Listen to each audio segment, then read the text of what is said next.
The night is quiet, but it is not empty. 10,000 years ago, somewhere in the broad lands between the eastern Mediterranean, the upper reaches of Mesopotamia, and the stony hills of southeastern Anatolia, a small community settles into darkness beneath a sky untroubled by city lights. There is no palace on the horizon, no temple staircase rising above a walled town, no market street, no written tablet drying in the sun, no king counting grain in a storeroom. The first true cities still wait thousands of years in the future. Uruk, that great later experiment in streets, walls, labour, administration, and noise, has not yet become the thing people will one day call a city. And yet this world is not wild in the simple way it is sometimes imagined. Around the fire there are worked stones, woven fibres, stored seeds, shaped bone, grinding slabs, dogs resting near the warmth, and shelters whose mud walls remember many seasons of repair nearby. Beneath stones set with care, the dead remain close to the living. Beyond the edge of the light, grasses bend in the night wind, and among them are wild cereals that human hands already know how to cut, carry, dry, grind, and save. This is not civilization as later ages will define it, but it is no longer only wandering. It is a threshold world, a long pause between the Ice Age and the Age of Cities, and for a listener looking backward through the dark, it may be one of the most important human moments of all.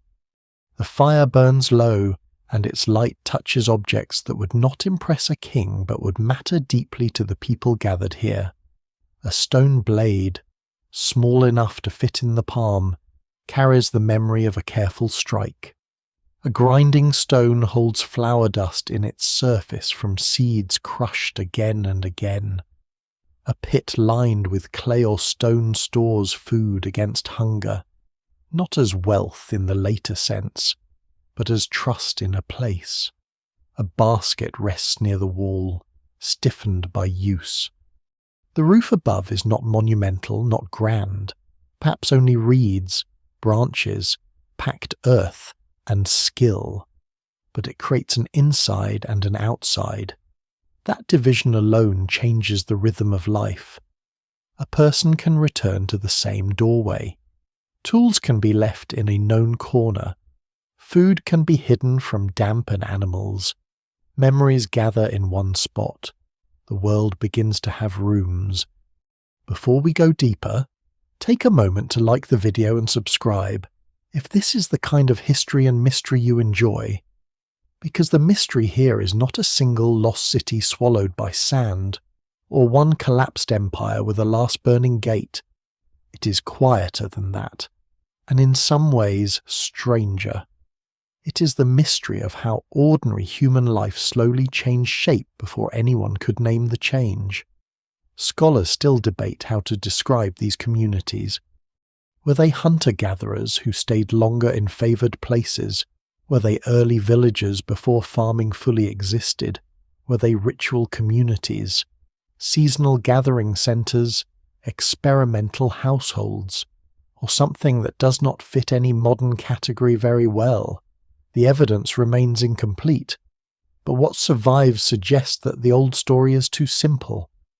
People did not merely wander until agriculture appeared, then suddenly settle down, build houses, invent religion, and wait for cities.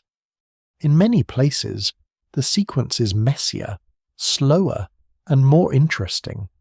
People begin to settle before farming is complete. They build before they become farmers in the full sense. They remember places before they own them like later landowners. They shape landscapes before they rule them. The air of this early Holocene world is different from the world of the Ice Age. The great cold has retreated, though not evenly and not everywhere at once. Glaciers have withdrawn from many lands. Sea levels are still rising, swallowing old coasts and reshaping shorelines that once carried human footprints. Forests spread into valleys. grasslands shift. Herds follow new patterns. Rivers change their banks. The climate is warmer, but warmth does not mean ease. It means opportunity mixed with uncertainty. A wet decade might bring abundance. A dry cycle might make old routes unreliable. Wild cereals grow thick in some places, but not always where people expect them. Gazelle, deer, boar, wild cattle, birds, fish, nuts, fruits, pulses, roots, and seeds all enter the human world as part of a wide seasonal intelligence. Survival depends not on one invention, but on attention. The people of this time know when plants ripen, when animals move. Where stone is good, where water lasts, where storms gather, and which hill can be seen from far away. That last detail matters. A hill can become a landmark, and a landmark can become a place of return. Long before the first city streets, people gather around places that hold meaning beyond simple shelter. In southeastern Anatolia, on limestone ridges and open slopes. Later archaeologists will uncover great carved pillars, human-like forms, animal reliefs, benches, enclosures, special buildings, and signs of repeated communal effort. Göbekli Tepe and Karahantepe will become famous names, but to imagine them only as isolated temples floating above daily life is to miss the deeper tension. The newer picture is more complex. These places belong to communities that are not yet urban, not ruled by palace archives, not organized by bronze weapons or taxation, yet capable of planning, carving, gathering, and returning across generations. At Göbekli Tepe, the great T-shaped pillars stand like presences from a world that almost refuses to explain itself. At Karahantepe, carved spaces, standing stones, human imagery, and signs of domestic activity suggest a landscape where ritual, work, memory, and residence may not have been separated the way later people might expect. This is why the scene around the fire matters. Monumental stone and ordinary dust belong to the same story. It is tempting to look only at the carved pillars, the strange animals, the heads, the hands, the upright forms, the mystery of their purpose. But someone must have brought food. Someone must have shaped blades.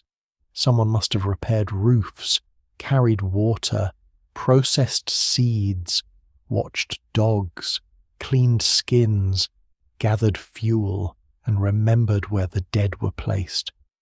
The spectacular survives in photographs and museum displays, but the hidden labour of daily life is what made it possible.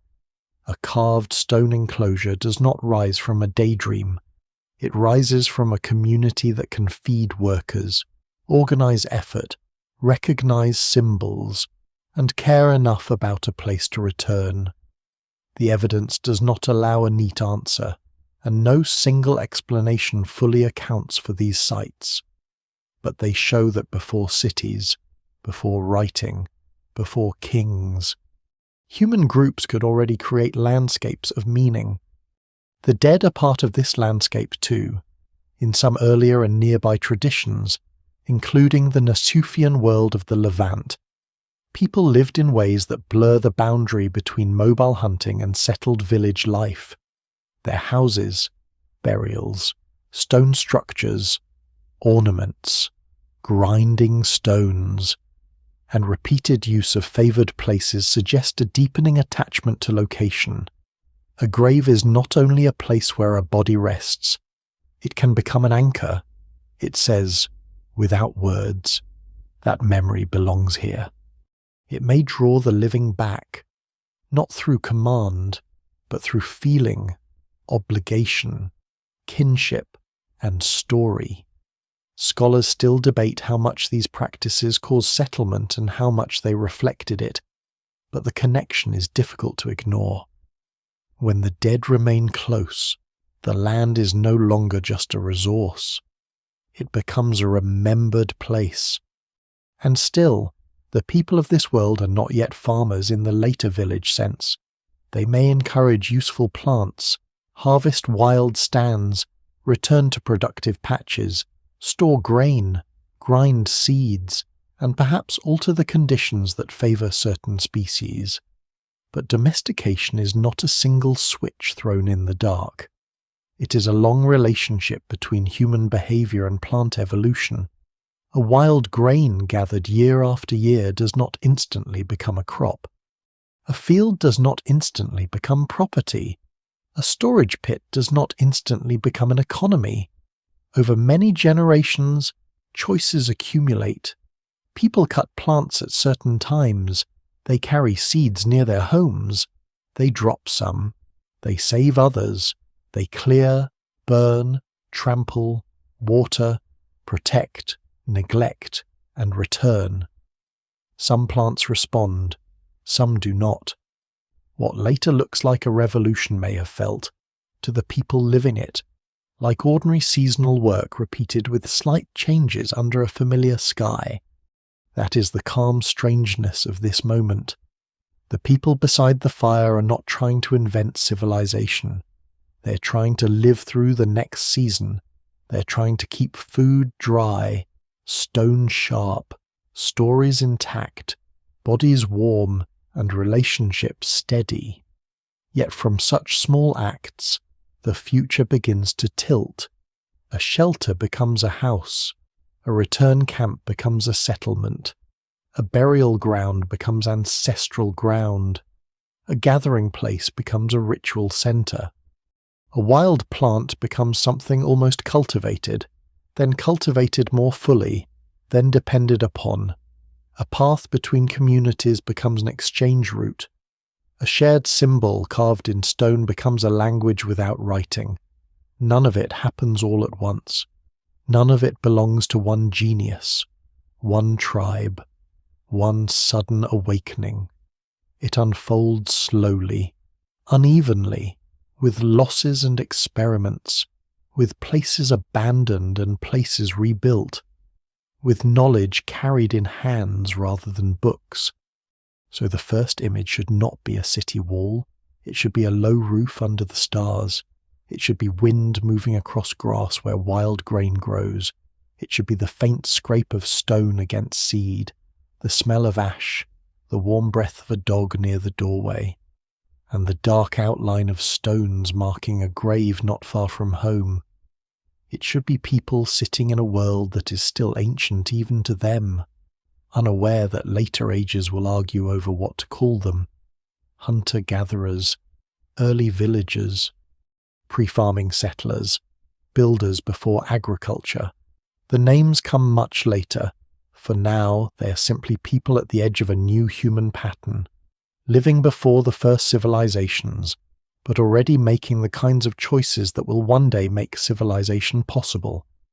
The morning after that imagined night does not arrive in a city.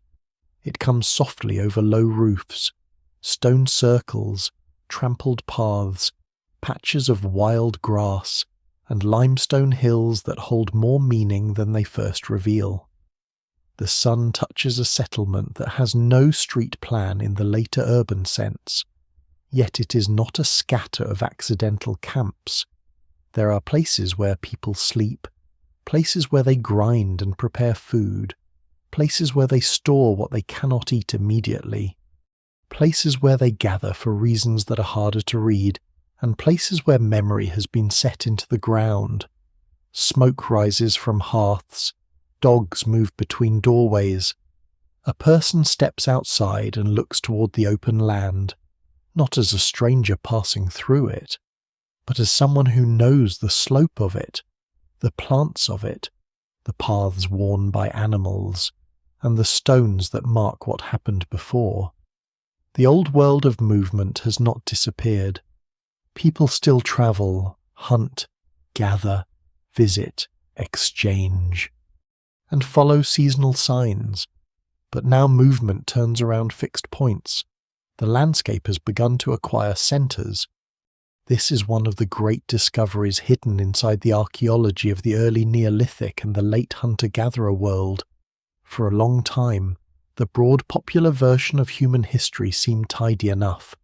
First came wandering hunters, then came farming, then came villages, then came cities, then kings, writing, taxes, soldiers, temples, walls, and everything people recognize as civilization. It is a simple ladder, easy to remember, and like many simple ladders in history, it breaks as soon as someone steps on it carefully. The evidence from Southwest Asia, from the Levant to Anatolia and beyond, suggests something more layered. Some people settled before they farmed in a fully domesticated way. Some built impressive communal spaces before there were cities. Some treated burial places, houses, food storage, animal movement, plant gathering, and ritual as parts of one life rather than separate categories. The evidence remains incomplete, but the pattern is strong enough to disturb the old sequence. Human beings did not wait for agriculture to begin making place. They began making place, and agriculture slowly grew within that deeper relationship. In the hills of southeastern Turkey, the Taş Tepeler region has become one of the most important landscapes for understanding this threshold. The name itself refers to a constellation of stone mound sites, not one lonely wonder standing outside history. Göbekli Tepe is the most famous, partly because its carved T-shaped pillars seem to rise from a period when many people once assumed such ambition should not exist. But it is not alone. Karahantepe, Sayırbos, Tepe, and other sites show that this was not a single miraculous exception, but part of a broader regional world. People were gathering, building, carving, reshaping limestone, and creating spaces that carried shared meaning. Recent work has added to the picture, revealing more traces of domestic life and daily activity around places once described too simply as purely ritual. That does not make them ordinary. It makes them more interesting. The sacred and the practical may have stood side by side, or may not have been separated at all. Göbekli Tepe in particular has often been presented as the place where everything turned upside down, hunter-gatherers building monumental architecture before agriculture. That idea remains powerful, but it needs care. The people who made and used the site were not cartoon wanderers suddenly deciding to raise pillars for mysterious reasons. They lived in a world already rich with knowledge, memory, technique, and social connection. They understood stone. They understood animals. They understood the movement of seasons and the importance of gathering in numbers larger than a household. They could coordinate labor. They could carve foxes, snakes, birds, wild boar, aurochs, and other beings into stone with a confidence that suggests a symbolic world far deeper than any surviving explanation. Scholars still debate what these images meant. Some may relate to dangerous animals, myths, ancestors, social groups, rituals, or beings understood in ways that do not fit modern labels. What survives in the record suggests not a temple in the later sense, not a palace sanctuary ruled by priests in robes, but a powerful place where community, memory, fear, identity, and the more than human world came together. Karahantepe adds another kind of tension. There, archaeologists have found carved spaces, human imagery, T-shaped pillars, and architectural features that seem to belong to the same broad symbolic horizon as Göbekli Tepe, yet with its own character. The site reminds us that early Neolithic Anatolia was not one story repeated from hill to hill. Some places may have emphasized communal gathering. Others may have blended domestic and special buildings in different ways. A carved human head, a stone-lined feature, a row of pillars, a hollowed space cut into rock, or an arrangement of rooms can feel almost readable at first glance, then become silent when one tries to translate it too confidently. The people left no written explanation. Their world speaks through layout, wear, fill, tool marks, broken objects, animal remains, and the stubborn survival of stone. Archaeology is not a window thrown open. It is more like a lamp carried into a room after the people have gone. Still, the lamp reveals enough to change the story. Around these sites, there are signs of food preparation, grinding, storage, stone tools, habitation, and repeated use. These traces matter because they pull the monumental back down to earth. People who carved pillars also ate. People who gathered for ceremonies also repaired roofs. People who shaped strange beings in stone also handled seeds, hides, bones, wood, water, and ash. A world of high symbolism does not float above daily life. It rests on it. This makes the early Neolithic less like a sudden religious explosion, and more like a lived landscape in which ordinary needs and extraordinary expressions grew from the same human ground. A house and a special building might share materials. A burial might sit near a living space. A carved animal might stand near the remains of meals. The categories that later archaeology uses are useful, but the people themselves may not have lived by them. Farther south and earlier in time, the Natufian communities of the Levant offer another part of the same slow transformation. Long before full farming villages spread widely, Natufian groups built stone structures, used heavy groundstone tools, buried their dead in patterned ways, and returned again and again to favoured places. They hunted and gathered, but not as rootless figures moving randomly across a blank wilderness. Their world included home bases, seasonal rhythms, plant processing, ornaments, cemeteries, and strong ties to place. Some Natufian burials show careful stone settings, repeated practices, and a sense that the dead remained woven into community memory. No single explanation fully accounts for why settlement deepened in this period. Climate, resource abundance, social ties, ritual obligation, population pressure, plant use, and the emotional gravity of place may all have mattered, but the result is clear enough. By the time people in Anatolia are raising monumental stones, humans across parts of Southwest Asia have already been experimenting with staying, returning, storing, marking, and remembering for a very long time. This does not mean every community followed the same path. Some places were occupied year-round or nearly so. Others were seasonal stations, special gathering sites, hunting camps, food processing places, or something in between. At sites like Hof Shahaf in the Jordan Valley, the evidence points toward forms of life that sit between a permanent village and a temporary hunting outpost. Such places are important precisely because they resist neat labels. They show that the road before civilization was not a single road. It was a braided river.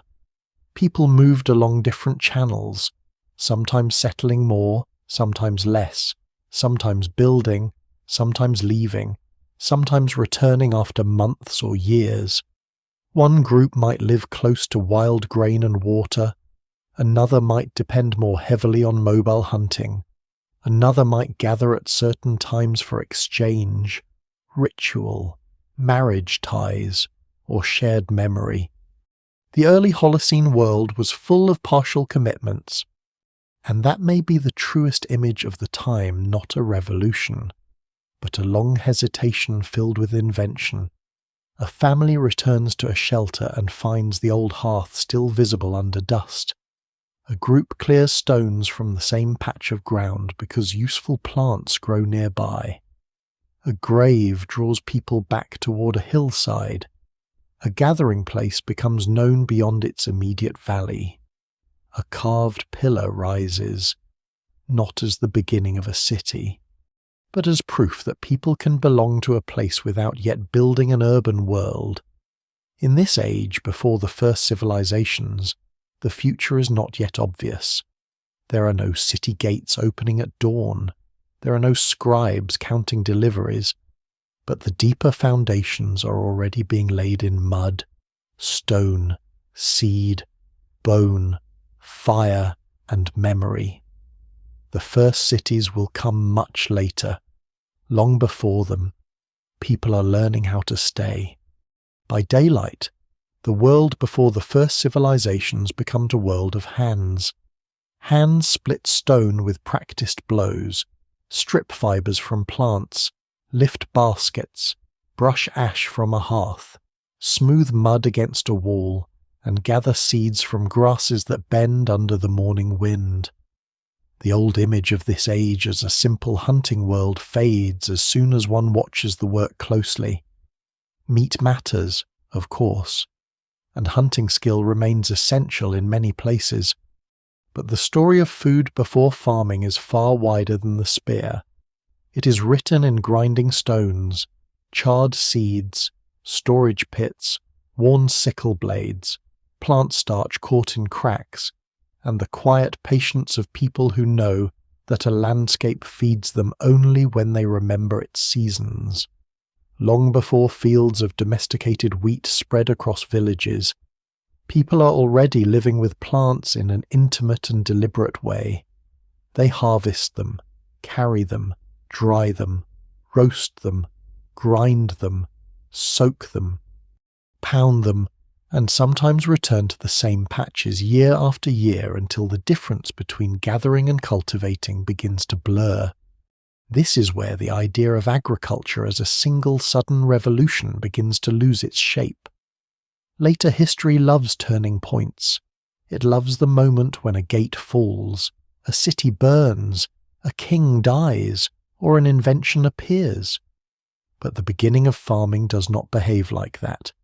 It is less like a door opening and more like a path becoming visible only after thousands of footsteps have worn it into the ground.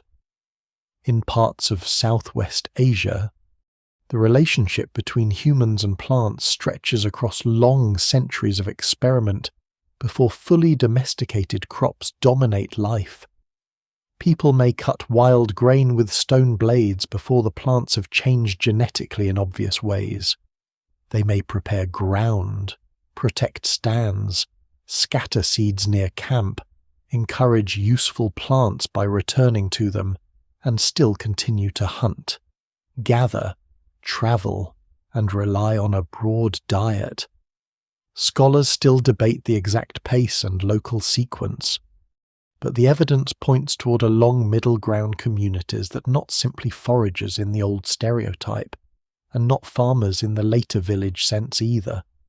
To imagine this properly, one must slow down. A person kneels beside a mat and tips a basket of wild grain into the light. The grains are small, uneven, mixed with chaff, dust, insects, and bits of stem. They are not the heavy, obedient crop of later fields. They resist. They must be cleaned, crushed, sifted, cooked, and stored. A grinding stone is not a glamorous object, but in this world it is almost a timekeeping device. Its surface changes through repeated motion, day after day. Season after season, it carries the memory of meals that leave no grand monument. The person using it may not think of farming, origins, or civilization. They think of texture, hunger, weather, and the need to keep enough aside for later. Yet in that motion, stone over seed, a new human future is being prepared with almost no drama at all. There is surprising tenderness in the technology of food. A storage pit is a promise made to a coming season. A basket is trust in tomorrow. A roof that keeps grain dry changes how people think about return. If food can be stored, then a place can be revisited. If a place can be revisited, then tools can be left behind. If tools can be left behind, then a household begins to accumulate weight. This weight is not yet the heavy machinery of civilization, but it is the beginning of a different tempo. The old mobile world does not vanish. It slows around certain centers. People still move out across the landscape, following animals, plants, stone sources, and social ties. But some goods become less suitable for constant travel. Grinding stones are heavy, stored food is heavy, built walls are heavy, graves are heavy in another sense. Together they give the land gravity. The plants themselves are also changing, though slowly and unevenly. Wild cereals have habits that serve wild plants, not humans. Their seed heads often shatter naturally, scattering grain to the ground when ripe. For a gatherer, that can mean lost food. For a plant, it means survival. When people repeatedly collect certain plants, especially those whose seeds remain attached long enough to be harvested, they may unintentionally favor traits that later become marks of domestication. This does not require anyone to understand heredity. It requires only repetition. Year after year, the human hand chooses what can be gathered, carried, and stored. Over generations, the plant world begins to answer. The evidence remains incomplete, and the tempo varies from place to place. But domestication appears less like domination at first, and more like a prolonged conversation between human habit and plant possibility. This is why the early Neolithic should not be imagined as one neat line from wild food to farm field. Different communities take different paths. Some depend heavily on cereals, some lean on pulses, nuts, fruits, roots, tubers, fish, hunted animals, or seasonal abundance from wetlands and open woodlands. Some may practice forms of cultivation without full domestication. Others may continue gathering wild plants intensively long after nearby groups begin to farm more clearly. Even far outside the classic Southwest Asian story, evidence from North Africa shows that late Pleistocene hunter-gatherers could depend substantially on plant foods thousands of years before agriculture. That detail matters because it breaks another old cliché. Prehistoric people were not simply meat-eaters waiting for bread to be invented. They were careful readers of edible landscapes. Their diets could be broad, flexible, and surprisingly plant-rich, depending on where they lived and what the season allowed. Around the settlements and gathering places of the early Holocene, plant knowledge would have shaped the calendar. The ripening of grasses was not just a background event.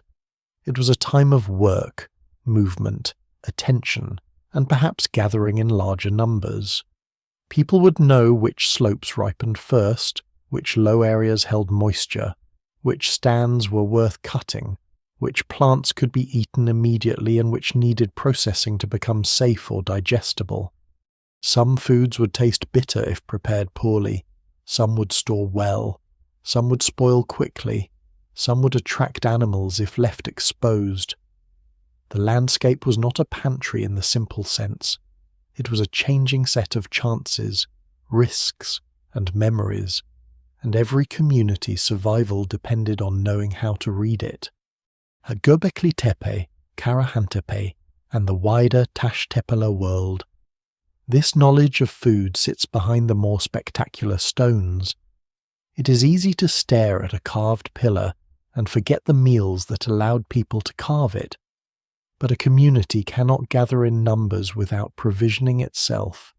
It cannot quarry, shape, move, and raise stone without rhythms of labor and sustenance. Food preparation, storage, exchange, and seasonal planning are the quiet engines of monumentality. The evidence does not force a single model.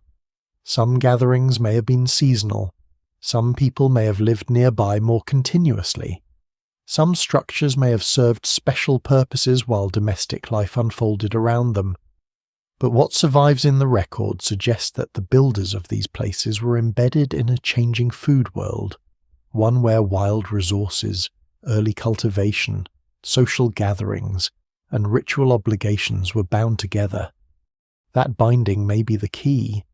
Food is never only calories, it is memory, sharing, obligation, status, generosity, tension, and belonging. A feast can gather people who live apart. A stored surplus can support work that one household alone could not manage. A successful harvest of wild grain can become a reason to return to the same valley. A grinding stone can sit in the same place long enough for a floor to form around it. Over time, such habits reshape not only diet but society. People begin to coordinate more. They begin to expect return. They begin to imagine a future season from the position of a fixed place. No single explanation fully accounts for why some groups moved deeper into settlement and cultivation, while others did not. But the food itself was never passive. It pulled people into new patterns one meal at a time. So the morning continues, seeds are ground, smoke lifts, dogs nose the edges of the settlement.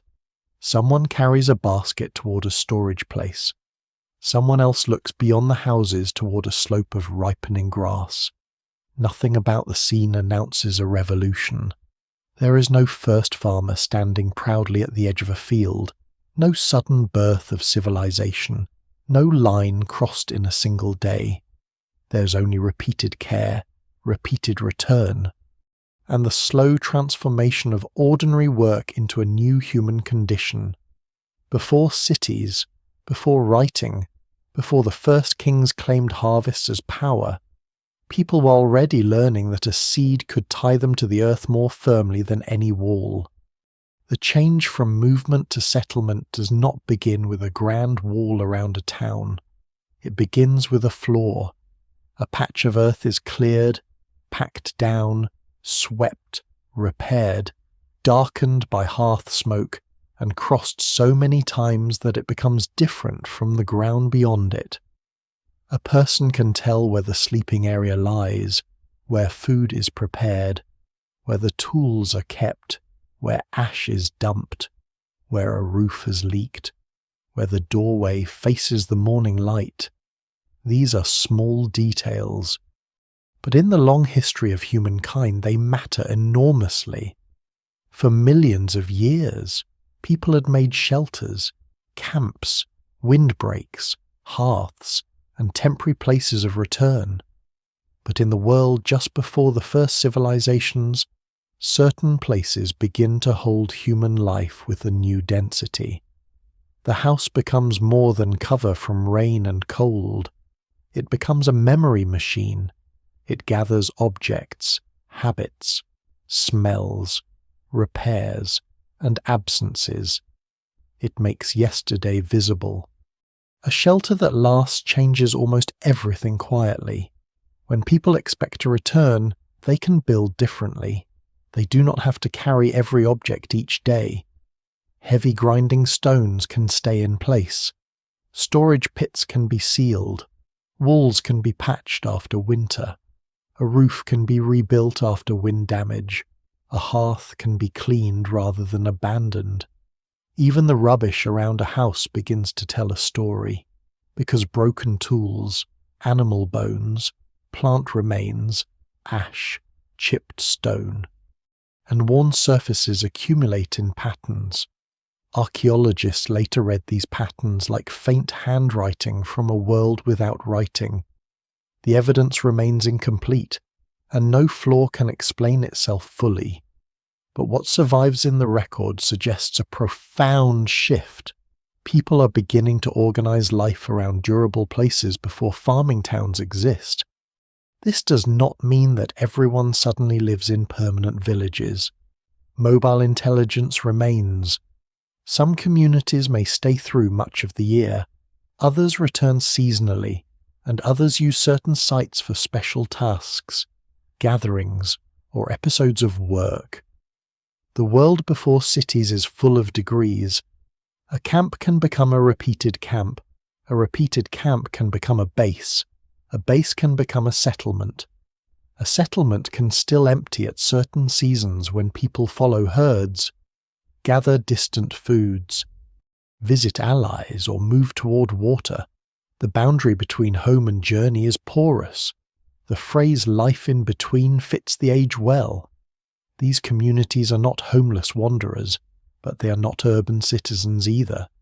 They live within a flexible geography of houses, hunting grounds, plant patches, burial places, stone sources, and meeting landscapes. In the Levant, the Natufian world shows how early this attraction to place could become. Their stone-built structures, cemeteries, ornaments, grinding stones, and long-used sites reveal communities that are still hunting and gathering, yet are no longer easily described as simply nomadic. Some of their houses are modest by any later standard, but they hold an enormous historical weight. A curved wall of stone, a floor, a hearth, a cluster of tools, a burial nearby. These things speak of return and attachment. They also speak of labour. Building even a small stone structure requires decisions. Where should it stand? Who helps? How long should it last? What happens when it needs repair? Such questions may sound ordinary, but ordinary questions are often where the future begins. Farther north, in the Taş Tepeler landscape, the architecture grows more dramatic, yet it still belongs to the same broad transformation of place. Göbekli Tepe, Karahantepe, and related sites show that some early communities could organize built space on a scale that feels astonishing for a pre-urban world. The great T-shaped pillars and special buildings are not houses in the simple domestic sense, but they exist in a landscape where daily activity, food preparation, stoneworking, and residents are increasingly visible. This matters because it softens an old contrast between sacred monument and ordinary life.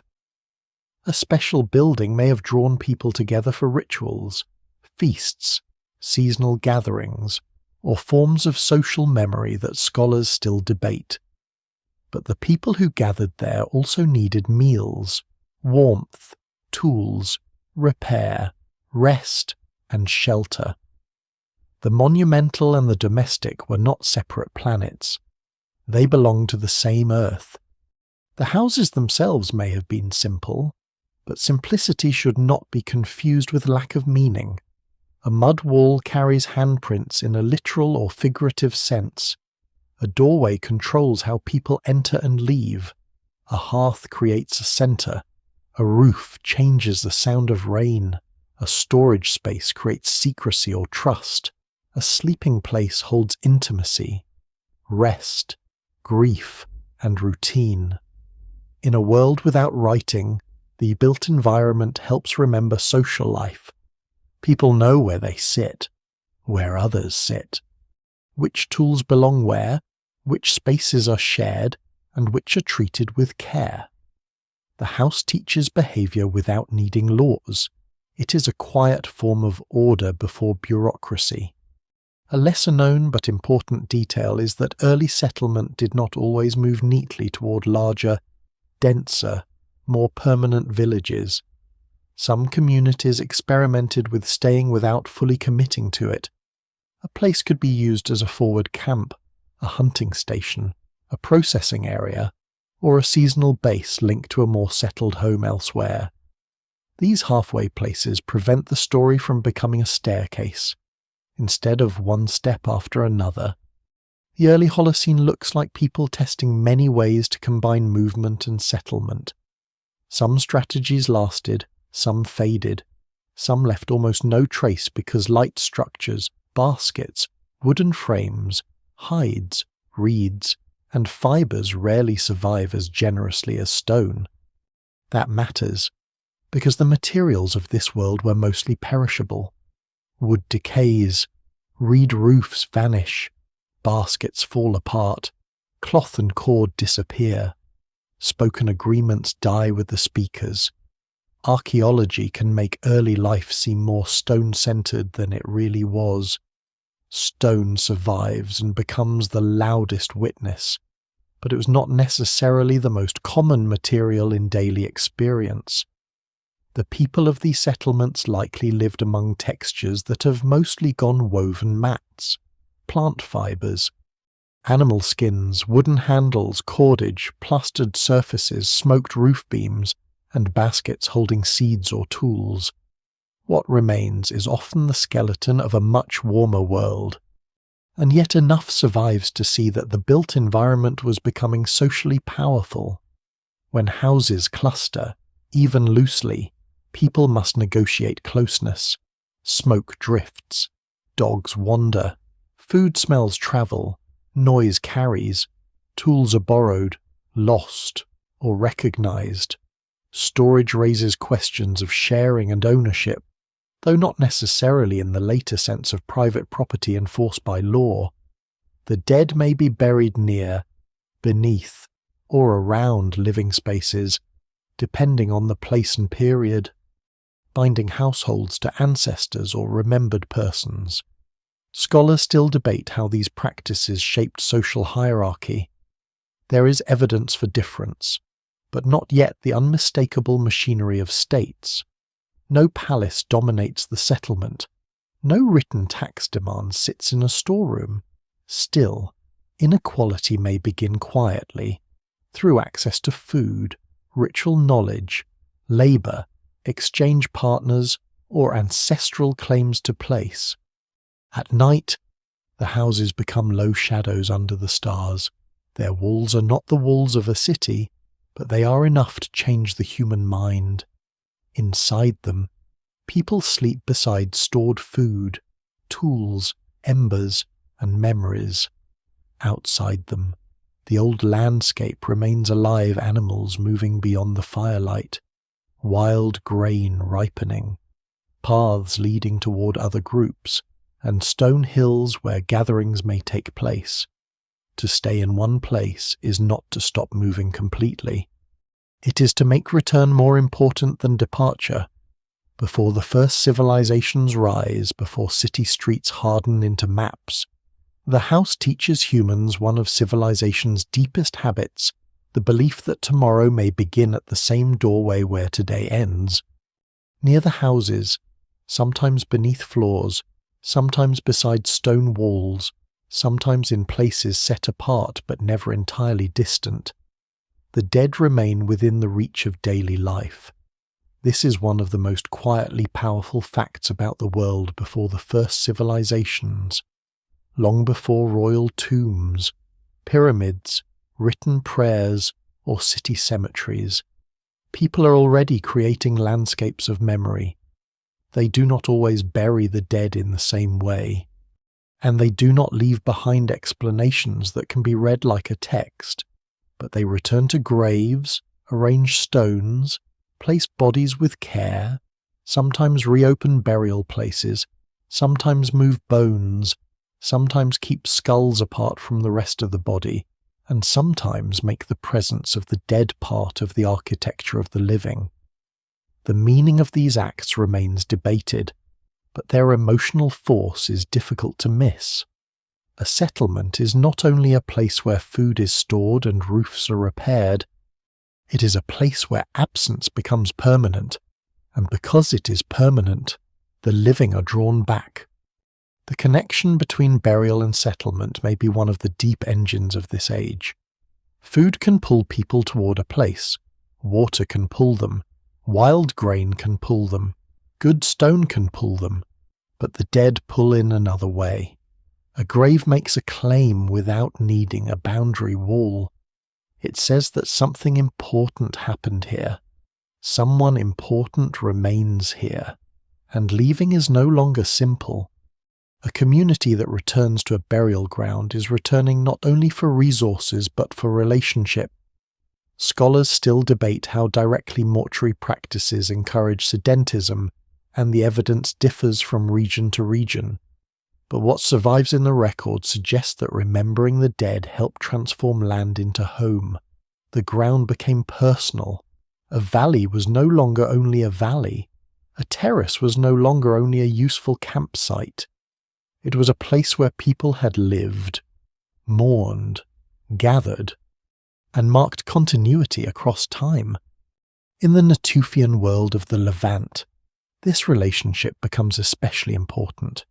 These communities, living before full farming, left behind cemeteries and graves that show repeated care and pattern. Some burials are simple, others are more elaborate, associated with stone arrangements, ornaments, animal remains, or later disturbance that may have been intentional rather than careless.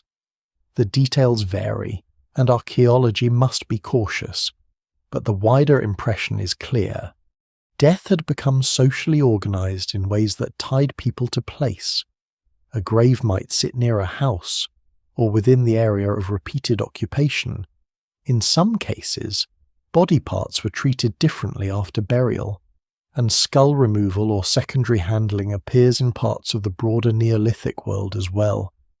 These practices can sound strange to modern ears, but strangeness is not the same as darkness. They may have expressed remembrance, ancestry, transformation, belonging, or ideas about the person that do not fit modern categories. No single explanation fully accounts for them. The important point is not to turn these ancient communities into caricatures of mystery. It is to recognize that they were thinking deeply about presence and absence. A skull placed, removed, kept, buried again, or displayed in a special context may have carried a meaning tied to identity, lineage, household, or ritual power. A grave beneath a floor may have made the house more than a shelter. It may have made it a place where generations overlapped. The living walked above memory. Meals were prepared near those who had once shared meals. Children, when present in the community, would have been protected within a world where the dead were not necessarily banished to a distant place, but integrated into the moral geography of home. The past was not behind people, it was underfoot. This sense of closeness helps explain why the built spaces of the early Neolithic can feel so charged. At sites across Southwest Asia, including the wider Taş Tepeler landscape, architecture and imagery suggest communities deeply concerned with bodies, animals, transformation, and the unseen relationships between beings. At Göbekli Tepe, the great T-shaped pillars are often described as anthropomorphic, human-like in a restrained and enigmatic way. Some have arms carved along the sides, hands meeting near the front, belts or garment-like elements, yet no ordinary faces. They are not statues in the familiar sense. They feel like presences. Around them, animals appear in relief: foxes, snakes, boars, birds, wild cattle, scorpions, and other creatures from a world where humans did not stand apart from nature as completely as later urban people might imagine. The exact meanings remain uncertain, but the imagery suggests a universe crowded with relationships.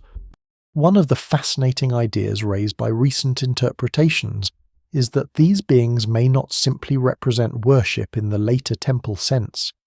They may express a world in which animals, humans, ancestors, powerful places, and carved stone were linked through forms of relation that modern language struggles to capture.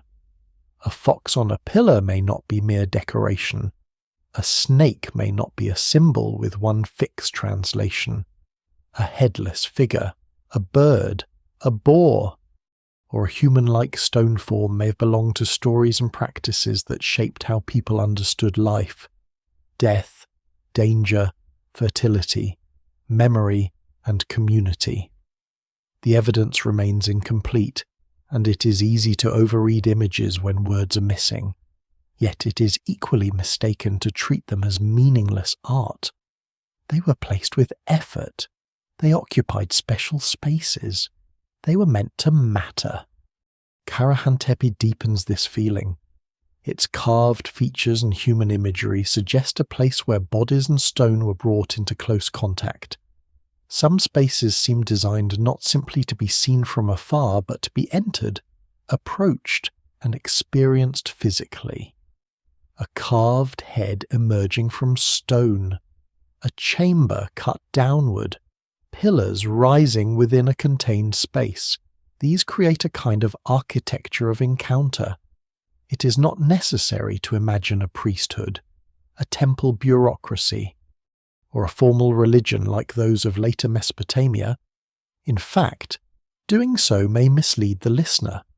These sites belong to a pre-urban world, where authority may have been situational, ritual knowledge may have been shared or contested, and gatherings may have depended on kinship, seasonal movement, feasting, and memory rather than command from a palace. Still, the labour invested in these places suggests that some events, persons, beings, or stories had power enough to gather hands around stone.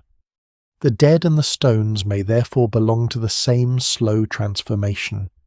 Graves root people in place, monuments magnify place, houses repeat place, storage protects place. Together they make return more likely and departure more complicated. A mobile group can carry stories across wide landscapes, and many did. But a settled or semi-settled group can also let stories accumulate in walls, floors, pits, and carved forms. Memory becomes architectural. A person can point, gesture, touch, and say, in whatever language once filled the air, that something happened here. The exact words are gone, but the impulse survives in the arrangement of the ground.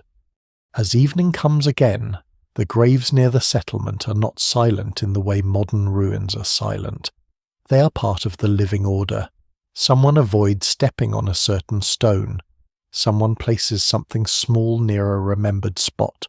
Someone repairs a wall not far from where an older generation rests.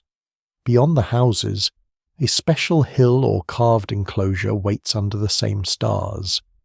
Before the first civilizations, people have not yet built the great cities that will dominate river plains and floodplains, but they have already discovered one of the deepest powers of civilization, the power to make memory stay in one place. By the time memory has settled into houses, graves, and familiar paths, another kind of place begins to rise above the ordinary level of the ground. It may stand on a ridge, or within a hollow, or on a limestone slope where the view opens toward distant valleys. It is not a city, and it is not yet a temple in the later urban sense, with priests attached to a state and offerings recorded by scribes. It is stranger and older than that. It is a place people build because gathering itself has become powerful. Stone is cut, carried, shaped, set upright, and sometimes carved with animals, limbs, belts, hands, or forms that seem human without becoming ordinary bodies. The people who do this still live close to wild plants and animals. They still understand hunger, weather, smoke, and tool repair. Yet they are also creating spaces that ask for attention in a different way. They are making architecture that does not simply shelter the body, it holds the group together. The great pillars of Göbekli Tepe are the best-known example, but they should not be imagined as a lonely miracle dropped onto an empty hill. They belong to a wider world of special buildings and stone places across southeastern Anatolia, part of a broader early Neolithic landscape where communities repeatedly gather, work, remember, and reshape the ground. The T-shaped pillars are massive compared with a house wall. Some stand in circles or oval arrangements. Some carry reliefs of animals that appear alert, dangerous, watchful, or charged with meaning: foxes, snakes, wild boar, birds, aurochs, scorpions, and other beings whose exact significance is lost. Certain pillars have arms and hands carved into their sides, as though the stone itself has become a body, but the faces are absent. The silence of those faceless forms is one reason they remain so compelling. They seem close to human, yet not fully human, present, yet refusing to become portraits. What did people do in such places? The honest answer is that no one knows with certainty.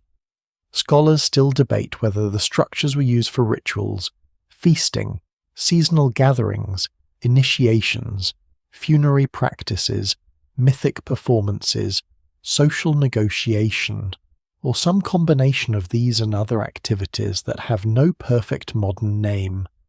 The evidence remains incomplete, and the most careful interpretations avoid turning the stones into a simple religion with fixed gods and formal priests.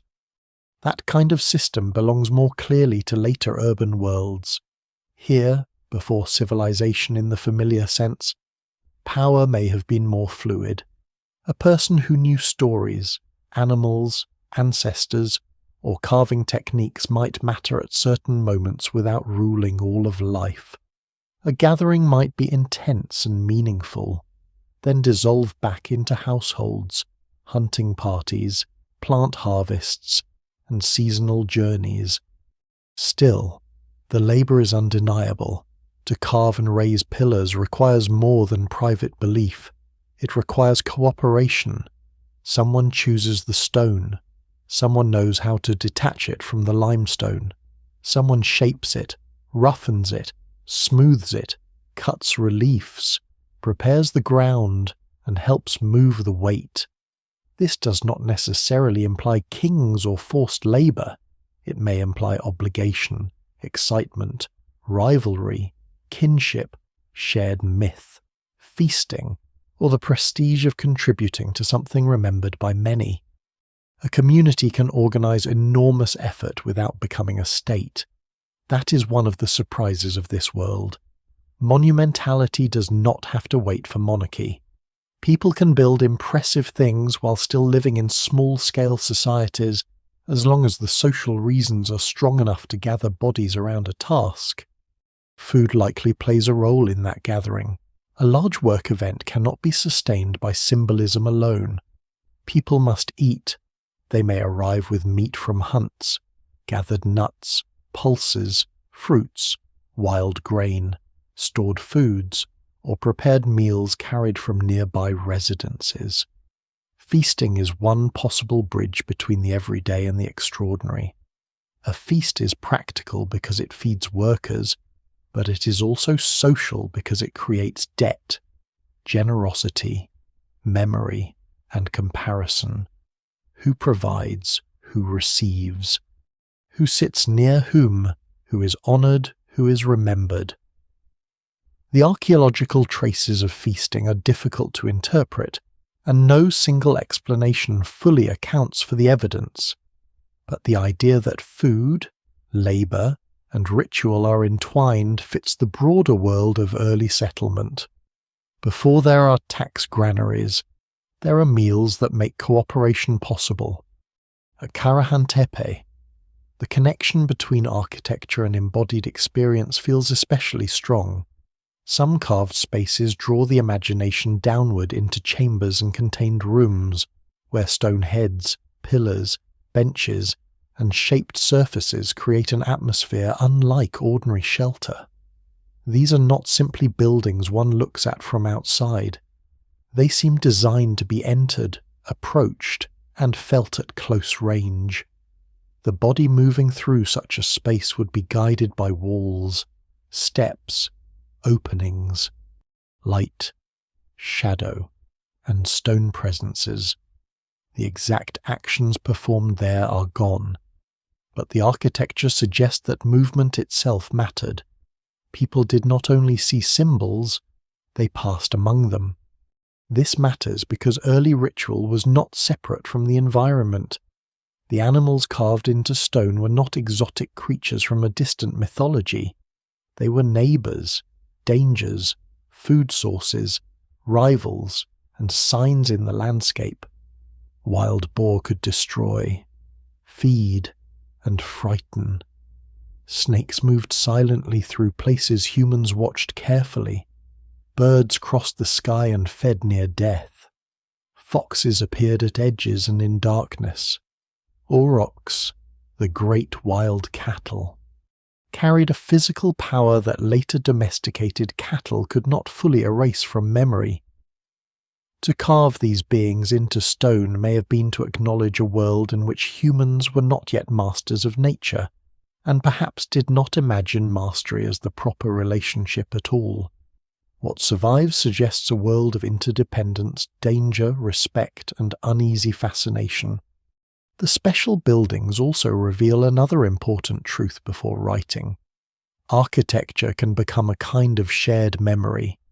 A carved animal does not say its meaning aloud, but it repeats itself to every person who returns. A pillar set upright outlives the hands that raised it. A bench, enclosure, or stone-lined space shapes gatherings for years, perhaps generations. In this way, the community can remember more than one person's mind can hold. Stone stores attention. It makes a story heavier. It anchors moments that would otherwise pass away in speech, song, gesture, or smoke. Yet these places are not permanent in the same way later temples try to be.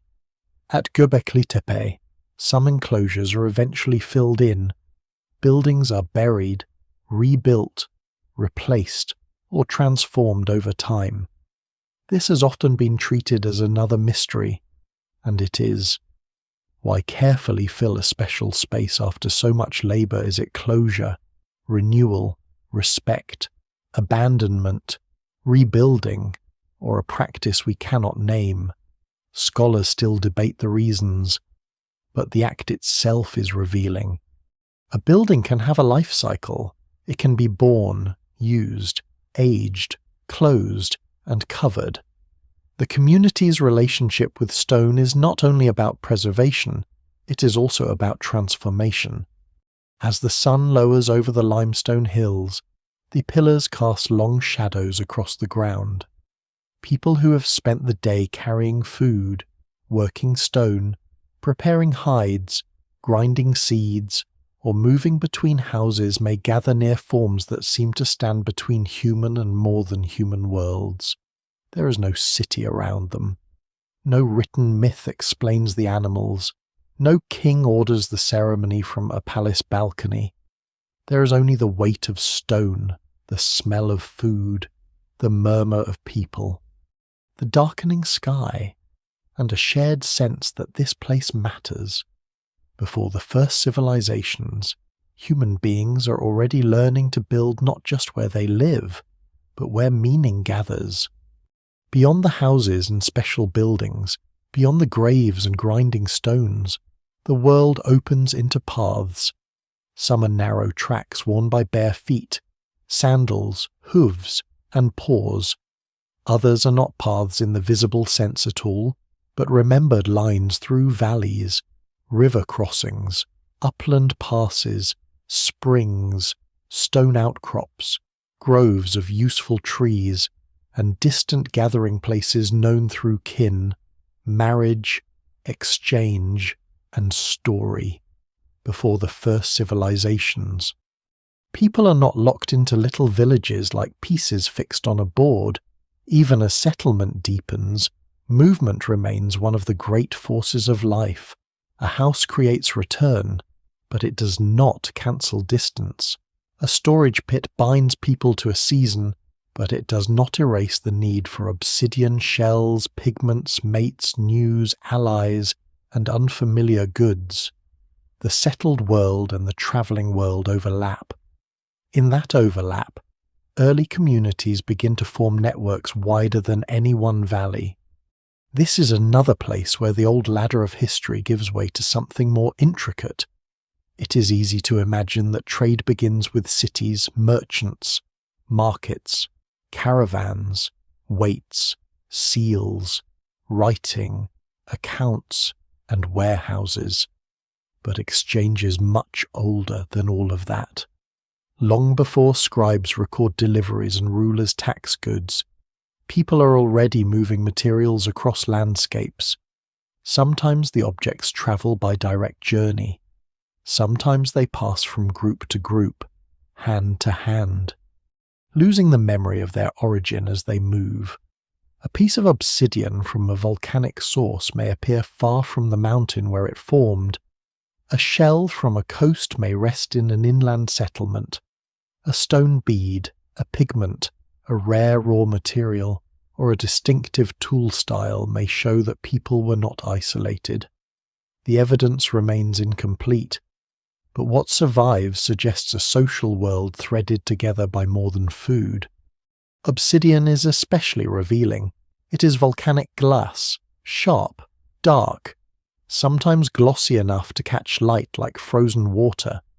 For toolmakers, it can be extraordinarily useful, capable of producing edges finer than many other stones. For archaeologists, it is also useful because its chemical signature can often be traced back to particular sources. In the ancient Near East and Anatolia, obsidian moved across considerable distances long before cities. It did not travel by itself. People carried it, traded it, gifted it, acquired it through visits, or received it through relationships maintained across time. A small blade made from distant volcanic glass can reveal an invisible map. It tells us that even communities living before writing had horizons larger than their immediate fields of view. But exchange is never only material. A stone blade can carry technique. A bead can carry identity. A shared building style can carry memory of meetings, imitation, rivalry, or belonging. The T-shaped pillars of the Taş Tepeler world, repeated across several sites but never in exactly the same way, suggest a region where ideas moved along with people, a carved animal form, a way of shaping stone, a type of enclosure, or a shared sense of what a special place should feel like can spread without a state commanding it. It may spread because people visit, marry, feast, watch, learn, boast, compete, and remember. Scholars still debate how unified this symbolic world was, and how much variation existed from site to site. But the repetition itself matters. It hints at communities aware of each other, not as citizens of one kingdom, but as participants in a broader cultural conversation. The routes between such places would not have felt like trade roads in the later Mesopotamian sense. They may have been seasonal lines, followed when certain plants ripened, when animals moved, when water was reliable, or when gatherings were expected. A person travelling from one community to another carried more than goods. They carried news of births, deaths, weather, conflicts avoided or remembered, successful hunts, failed harvests of wild grain, new marriages, strange dreams, unusual animal behaviour, and the reputation of distant places. Information is one of the oldest traded materials, though it leaves almost no trace. A settlement that knows what is happening beyond its own hills has a different kind of resilience. It can call on allies, seek partners, copy useful practices, and imagine itself as part of a wider human world. Feasting may have strengthened these networks. A gathering at a special site could bring together people who otherwise lived apart for much of the year. Food would be prepared in large amounts, not necessarily as surplus in the later economic sense, but as a social instrument. A meal shared under open sky can settle tension, display generosity, renew obligation, and create memory. It can also create competition. Who brings the best meat, the finest grain, the rarest stone? The most impressive ornament who has access to distant goods, who can mobilize labour in societies without kings. Rank may still flicker in temporary ways, appearing during gatherings and fading in daily life, or perhaps slowly hardening in some places more than others. No single explanation fully accounts for how hierarchy emerged, but the seeds of difference may have been planted in moments of generosity as much as in moments of force. This is why the world before civilization should not be imagined as simple equality everywhere. Small-scale societies can be flexible and cooperative, but they can also contain prestige, influence, obligation, exclusion, and subtle power. Someone who knows the best route to a rare stone source has influence. Someone whose household stores more food may become important during scarcity.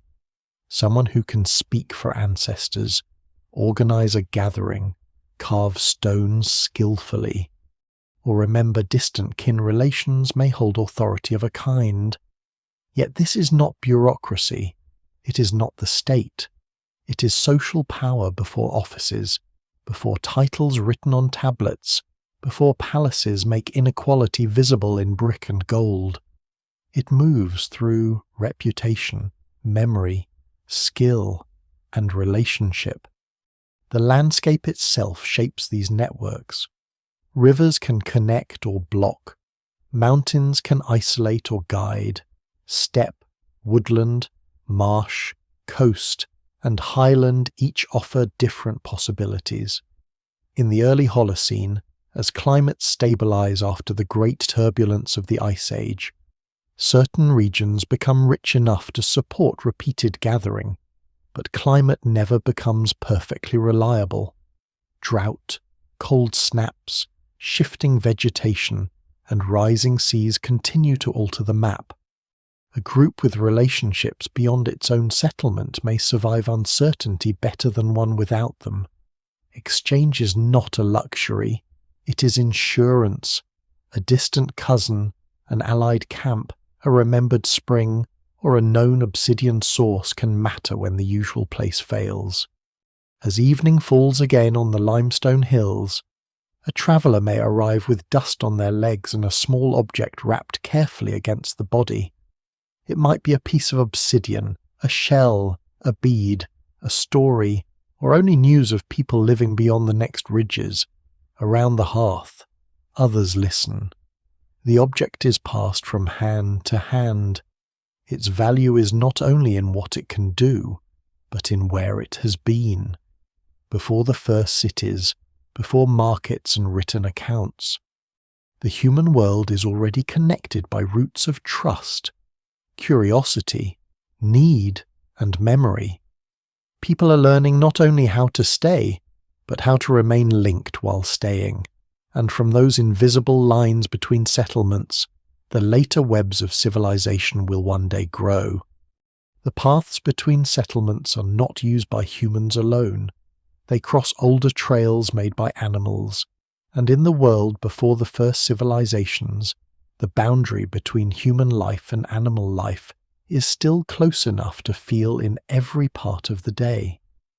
Beyond the houses, hoof prints mark soft ground near water, wild boar root through damp soil at the edge of woodland. Gazelle move across open land in nervous groups, their bodies tuned to distance and sudden motion. Aurochs, the great wild cattle, stand with a mass and force that later domestic herds will only partly preserve. Birds gather where wetlands glint in the morning. Foxes appear at the margins, neither fully hidden nor fully present. Snakes pass through stone and grass like moving lines of shadow. This is not scenery. It is a living field of signs, dangers, food, companionship, and meaning. To understand the people of this threshold age, one must understand that they did not live above the animal world. They lived inside it. Hunting remains important, even where plant processing and settlement are becoming more developed. The shift towards sedentism and early cultivation does not erase older skills. People still track, wait, read dung, notice broken stems, interpret prints, understand wind, and know when an animal is likely to move toward water or shelter. A successful hunt can feed many people and provide hides, sinew, bone, antler, horn, fat, and stories. But hunting in this period is not simply the heroic spear scene often imagined in popular prehistory. Much of it is patient knowledge. It involves planning, cooperation, landscape memory, and restraint. A community that depends on the same region year after year cannot treat every animal encounter as a one-time chance. It must understand cycles. It must know abundance and absence. It must live with the fact that the animals it pursues are also part of the same landscape that keeps the settlement alive. One animal, however, has already crossed a different boundary. Dogs are present in human worlds before the rise of cities and before the full agricultural village becomes the dominant form in many regions. The exact timing and pathways of dog domestication remain debated, but by this early Holocene world, the human-dog relationship is already ancient.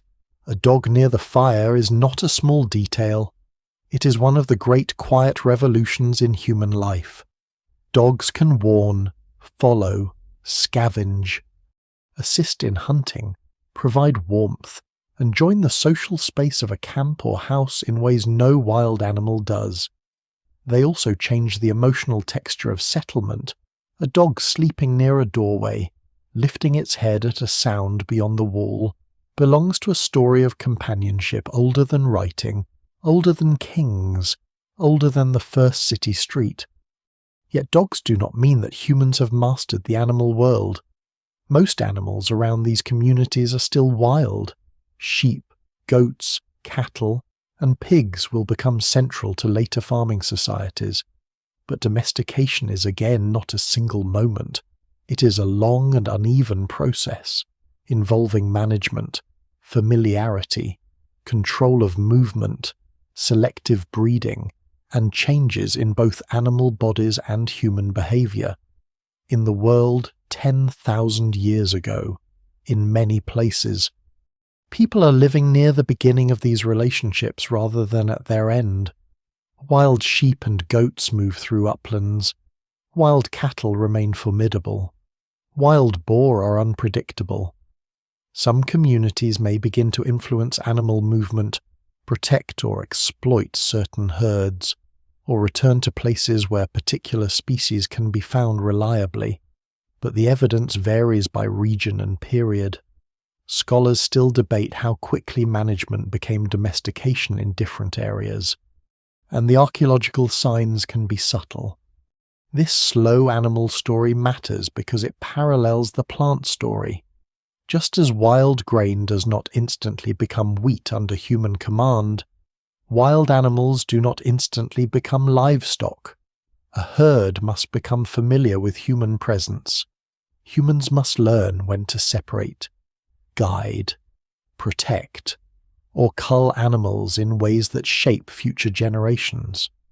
Bones later reveal changes in age patterns, size, sex ratios, and anatomy. But those bones are the end result of countless ordinary decisions. To the people living through the process, it may not have looked like invention. It may have looked like knowing where animals return, keeping certain young animals near, discouraging predators, following seasonal routes, and gradually changing the terms of encounter. What later becomes herding may begin as attention. The carved animals of Göbekli Tepe and related sites appear against this background of intense animal knowledge. They are not random decorations chosen from a distant imagination. The fox, the boar, the snake, the bird, the aurochs, the scorpion each belongs to a world people watch closely. Some are hunted, some are feared, some appear near death, decay, water, stone, or night. Some cross thresholds between open and hidden spaces. Their images on pillars suggest that animals carried symbolic weight long before domestication turned certain species into household wealth. If later civilizations will carve lions beside palace gates and bulls beneath royal power, these earlier communities are already making animals part of public memory without palaces at all. The evidence remains incomplete, and the meanings cannot be translated with confidence. But the animals are clearly more than background life. They are participants in the human imagination. There is a lesser-known irony here. The animals most important in early symbolic worlds are not always the animals that will later dominate farms. Wild, dangerous. Elusive creatures often hold more visual power than managed ones. A fox may matter because it moves between zones. A snake may matter because it appears from the earth and vanishes into it. A vulture or other bird may matter because it connects ground and sky, life and remains. A boar may matter because it is both edible and dangerous. An aurochs may matter because of sheer force. These are not tame creatures waiting to become useful. They are beings with their own power, and the people carving them in stone seem to recognize that power rather than erase it. The daily presence of animals also shapes sound. A settlement before cities is not quiet in the way ruins are quiet. There is barking, wing beat, hoof movement, insect noise, bird calls, the crackle of brush, the sudden alarm of a dog, the distant movement of animals through grass. At night, these sounds matter. They tell people whether the world outside the wall is calm or disturbed. They shape sleep, attention, and memory. In later cities, humans will create a dense soundscape of carts, voices, workshops, animals penned in streets, and crowded rooms. But here the sound of a non-human life remains dominant. The settlement is a small circle of warmth inside a much larger animal darkness. So the world before the first civilizations is not only a human experiment in staying, it is a changing negotiation with other species. People are learning which animals can be followed, which can be feared, which can be befriended, which can be managed, which can be imagined as powerful presences in stone, and which remain beyond control. The dog by the fire, the gazelle on the step, the boar in the brush, the carved fox on a pillar, and the distant aurochs under the open sky all belong to the same unfolding story. Civilization will later make animals into labor, food, wealth, symbols, gods, and royal emblems. But before all that, in the low light around the settlement, humans are still listening carefully to the animals that share the night. The people who lived before the first civilizations do not have metal, writing, wheels, or the later machinery of states, but they are surrounded by technology. It is easy to miss this because much of it is quiet. It does not shine like bronze or rise like a palace. It lies in the hand, leans against a wall, rests beside a hearth, or disappears into the soil after a season of use.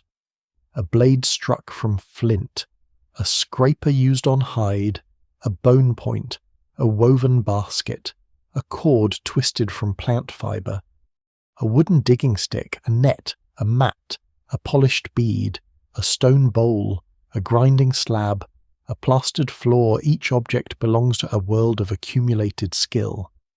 Nothing here is primitive in the sense of careless or simple-minded. The tools are made by people who understand fracture, pressure, heat, texture, weight, moisture, edge, season, and repair. They know materials not as abstract categories, but as personalities. Some stone breaks cleanly, some splinters badly, some wood bends, some cracks. Some fibres twist into cord, some rot too quickly, some clay holds shape when dried near heat. A life before cities is still a life built from intelligence. Stone is the most visible survivor because stone is patient. It remains after roofs collapse, baskets decay, handles vanish, and names are forgotten. A small flint blade may endure for 10,000 years after the hand that used it has become dust. Because of this, archaeology often begins with chipped stone, and rightly so. But a stone tool is only half an object if its missing handle is forgotten. Many cutting edges were probably hafted into wood, bone, or antler, adhesives, bindings, and grips would have transformed a sharp fragment into a working tool. The surviving stone may look plain in a display case, but in life it may have been part of a composite technology involving resin, sinew, cord, hide, shaped wood, and practiced repair. The evidence remains incomplete because the softer half of the tool has usually vanished. What remains is the durable clue, not the whole thing.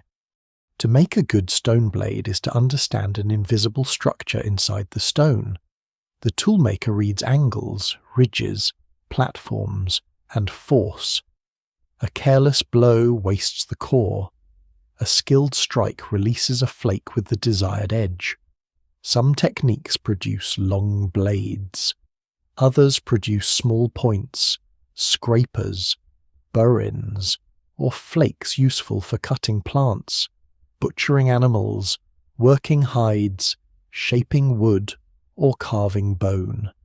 In some places, tiny stone pieces called microliths could be set into handles to create composite tools, flexible and efficient.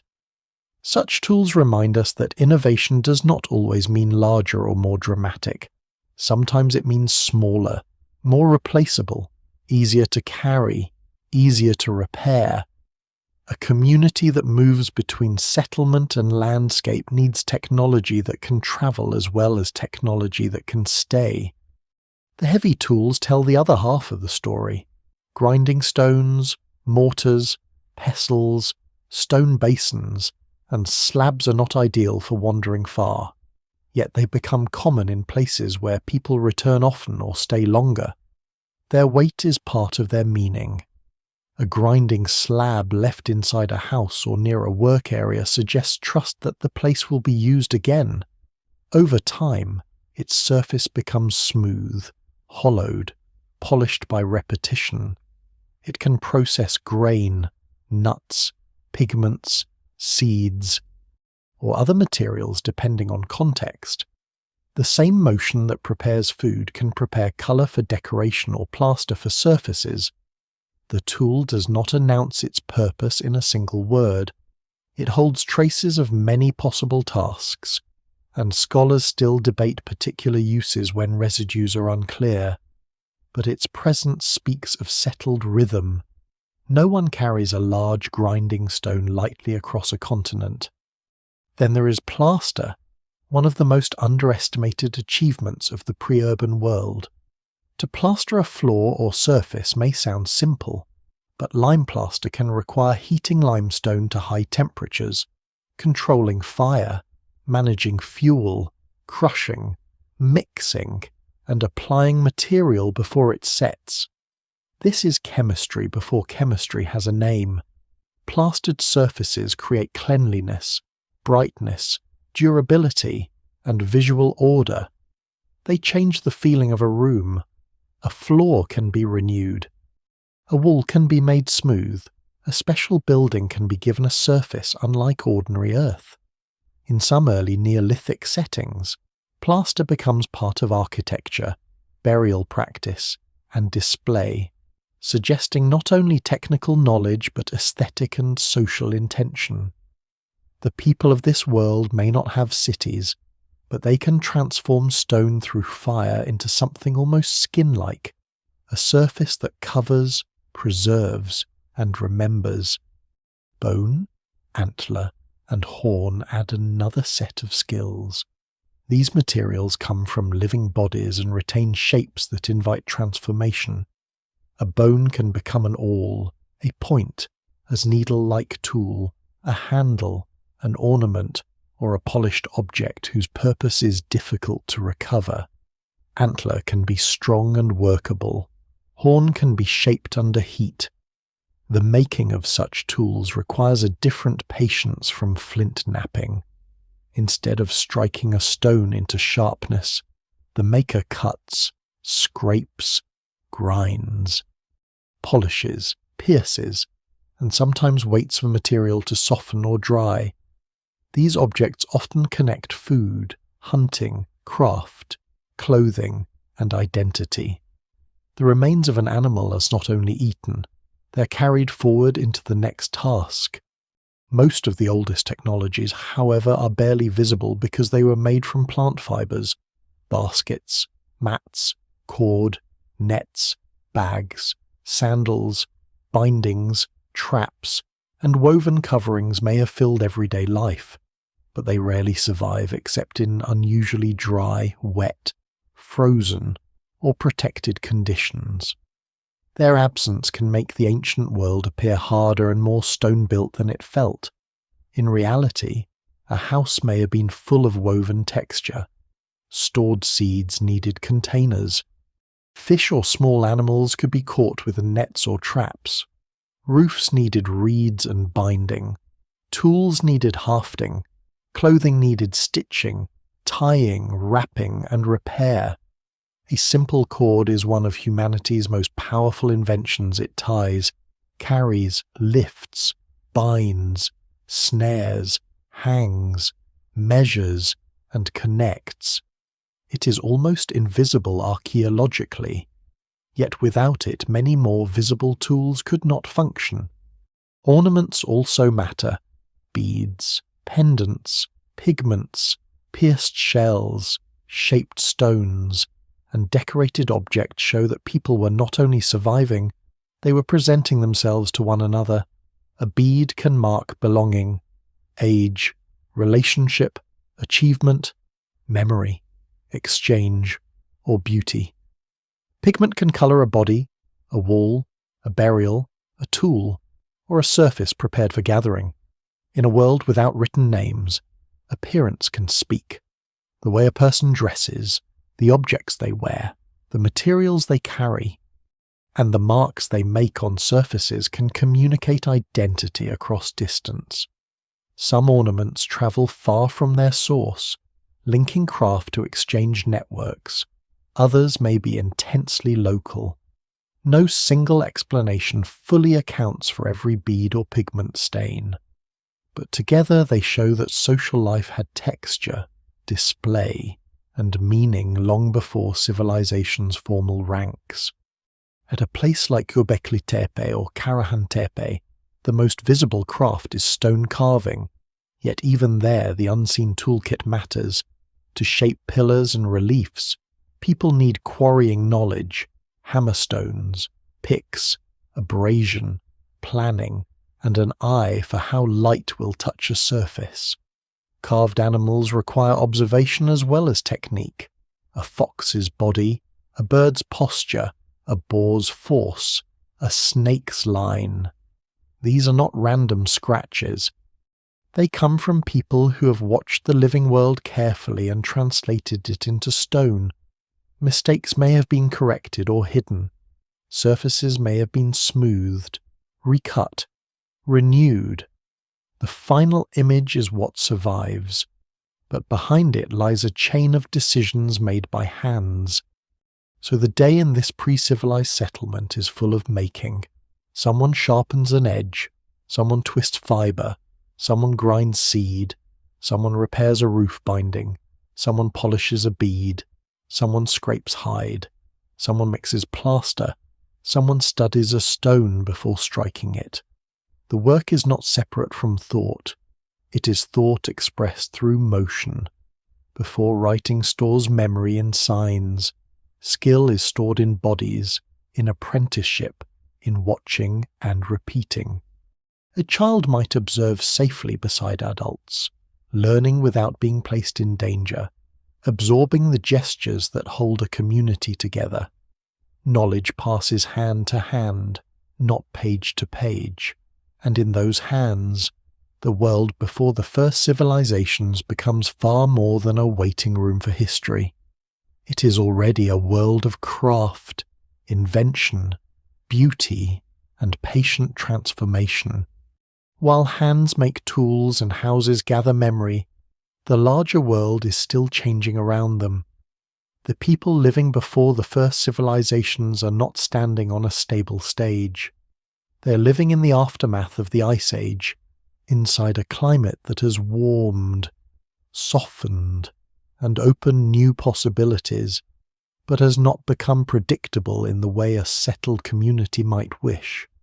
Forests expand into some valleys, grasslands shift their borders. Springs strengthen in one generation and weaken in another. Rivers cut new banks, marshes appear, dry, and appear again. The sea, far away for some communities and close for others, continues its long rise, covering ancient shorelines where people once walked, gathered shellfish, camped, and left traces now hidden beneath water.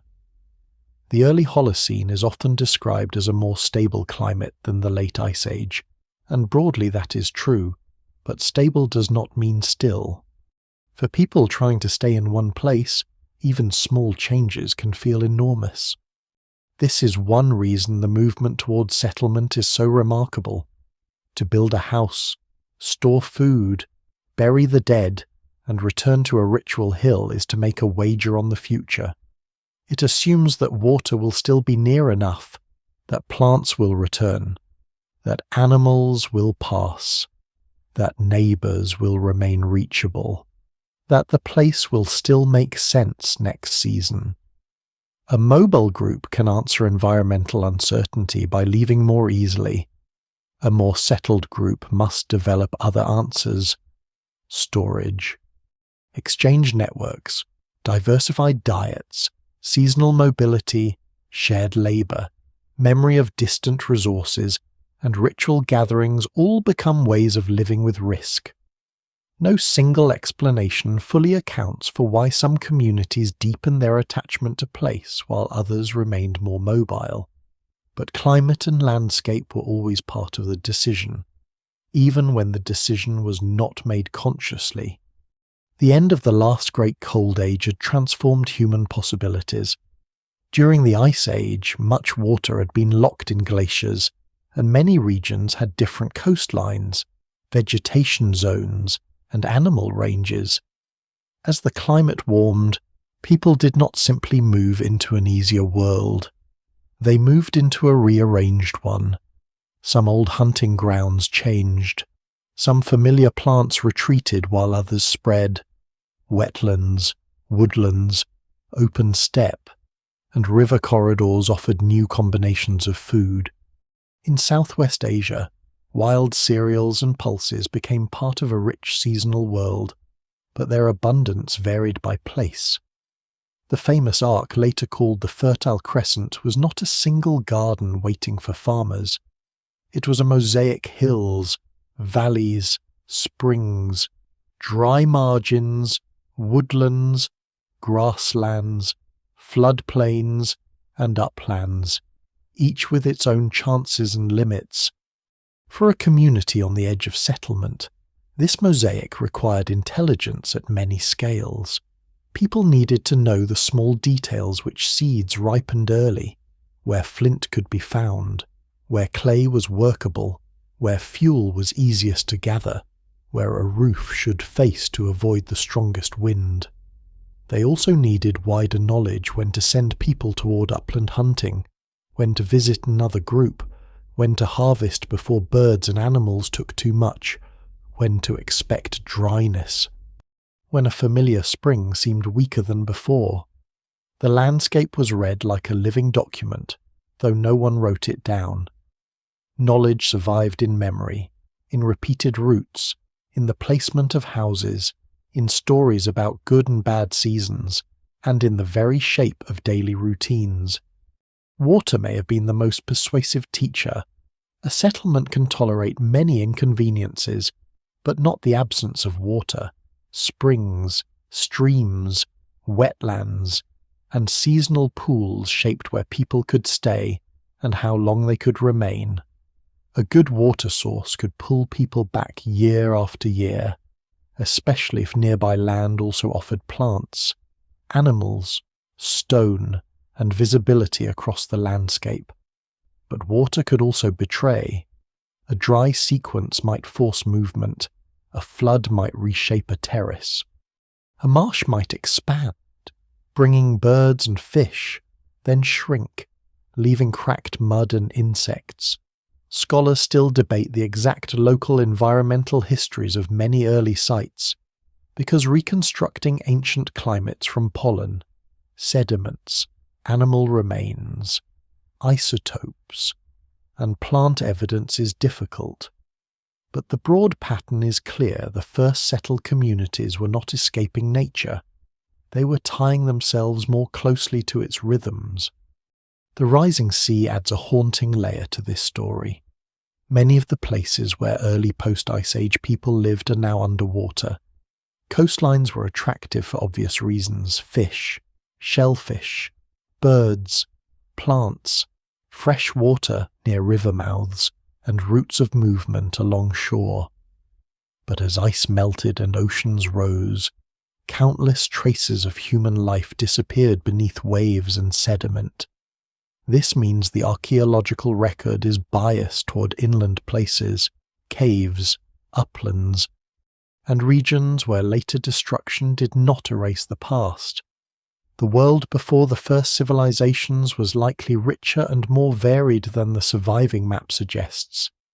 Some of its most important experiments may lie drowned on continental shelves, beyond easy recovery. The evidence remains incomplete not because people left no traces, but because time, water, and geology have hidden many of them. Inland, too, landscapes could erase memory. Mud brick melts back into earth. Wooden structures decay. Camps on riverbanks can be cut away by floods. Light shelters vanish. Burials may be disturbed by later occupation. Animals, erosion, or roots. A place that was once full of life may leave only a scatter of stone and dark soil. This fragility should make the surviving sites feel even more extraordinary. Göbekli Tepe, Karahantepe, and other early Neolithic places are not the entire story. They are rare surviving windows. They may loom large because stone endured. Around and between them were many more places made of softer things, places that mattered to the people who used them, but did not survive with the same force. Climate also shaped imagination.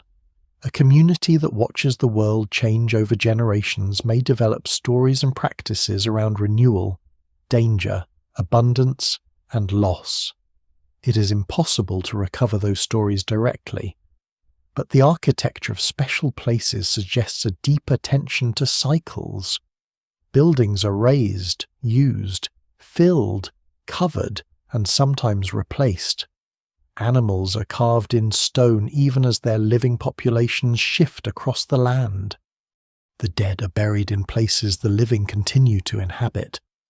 Such acts may express a desire to hold continuity inside a changing world. When the environment moves, memory becomes even more important. At dusk, the settlement feels secure for a while. The walls hold warmth, the hearth glows, stored seeds rest in the dark, dogs hear what people cannot. But beyond the houses lies a world that can never be fully controlled. The wind may change, rain may fail, a herd may take another route, a spring may shrink. Another group may bring news from a valley where plants are ripening early or where water has lasted longer. Before the first civilizations, people live with this uncertainty not through written calendars or state granaries, but through attention, flexibility, relationship, and memory. They are learning how to make a place durable in a world that does not promise to remain the same. Inside this changing world, society itself begins to thicken, not into a state, not into a kingdom, not yet into the heavy architecture of command, but into something denser than a small band moving lightly through a wide landscape. When people return to the same houses, store food in the same places, bury the dead near the living, gather at special sites, exchange distant materials, and organize labor around stone. They create new kinds of relationships. A person is no longer known only by who travels beside them. They may be known by a house, a burial place, a set of tools, a remembered ancestor, a skill, a ritual role, a connection to another settlement, or access to a valued source of stone. Before the first civilizations, identity begins to settle as much as people do. This is a subtle but important transformation. In a highly mobile world, possessions must be limited, and authority often depends on immediate ability knowledge of a route, skill in hunting, healing, making, storytelling, or keeping peace. In a more settled world, influence can begin to accumulate around places and objects. A household with good storage may matter during shortage. A person who helps organize a gathering may gain reputation. A skilled carver may be sought after. Someone who remembers the right songs, gestures, roots, or ancestral connections may have authority that appears only at certain times. These are not kings. They are not officials. There is no bureaucracy standing behind them. But social weight can gather before institutions give it a name. The evidence remains incomplete, and scholars still debate how unequal these early communities were. Some burials contain more objects or more elaborate treatment than others. Some buildings are larger or more carefully made. Some spaces appear more special than ordinary houses. But inequality in the archaeological record is difficult to read. A richer grave does not always mean a ruler. A special building does not always mean a priestly class.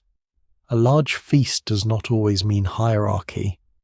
It might mean generosity, ritual obligation, shared labor, seasonal reunion, or competition that remained temporary rather than permanent. The world before the first cities may have contained forms of difference that flickered, shifted, and depended on circumstance, unlike the hard ranks of later states. Still, the possibility of hierarchy cannot be ignored. The act of building monumental structures requires coordination, and coordination raises questions. Who decides where to build? Who chooses the design? Who remembers how earlier structures were made? Who has the authority to begin or end a gathering? Who leads the work, or persuades others to join in later civilizations? Such questions are answered by kings, councils, temples, officers, and written rules.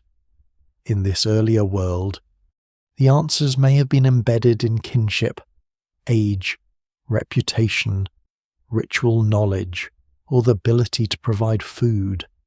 Power could be persuasive rather than coercive, yet still real. It could live in the ability to gather people rather than command them. The household becomes one of the key social units in this transformation. A house is not just shelter. It is a container of labor and relationship. Food is prepared there. Tools are stored there. Stories are told there. Bodies rest there, and memory attaches to its floor. Households may cooperate with one another, exchange goods, share work, and gather for larger events. They may also compare, compete, or guard certain resources. A settlement made of houses is therefore not simply a cluster of buildings. It is a cluster of social centers. Each one has its own rhythm, its own stored goods, its own repairs, its own remembered dead or inherited objects, its own place within the wider community. From such households, later village life will grow, and much later, the city will organize thousands of such lives into more formal systems. But before cities, the community remains intimate by later standards. People know who made a tool, who carried food from a distant place, who helped repair a roof, who returned from another settlement with news, who sat beside whom at a feast, who avoided a certain grave, who had the right to speak during a gathering, and who failed to meet an obligation.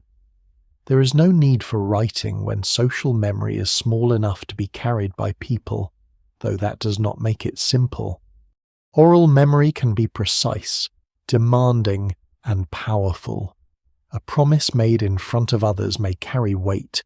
A shared meal may create debt. A gift may require return. A burial may bind descendants to a place.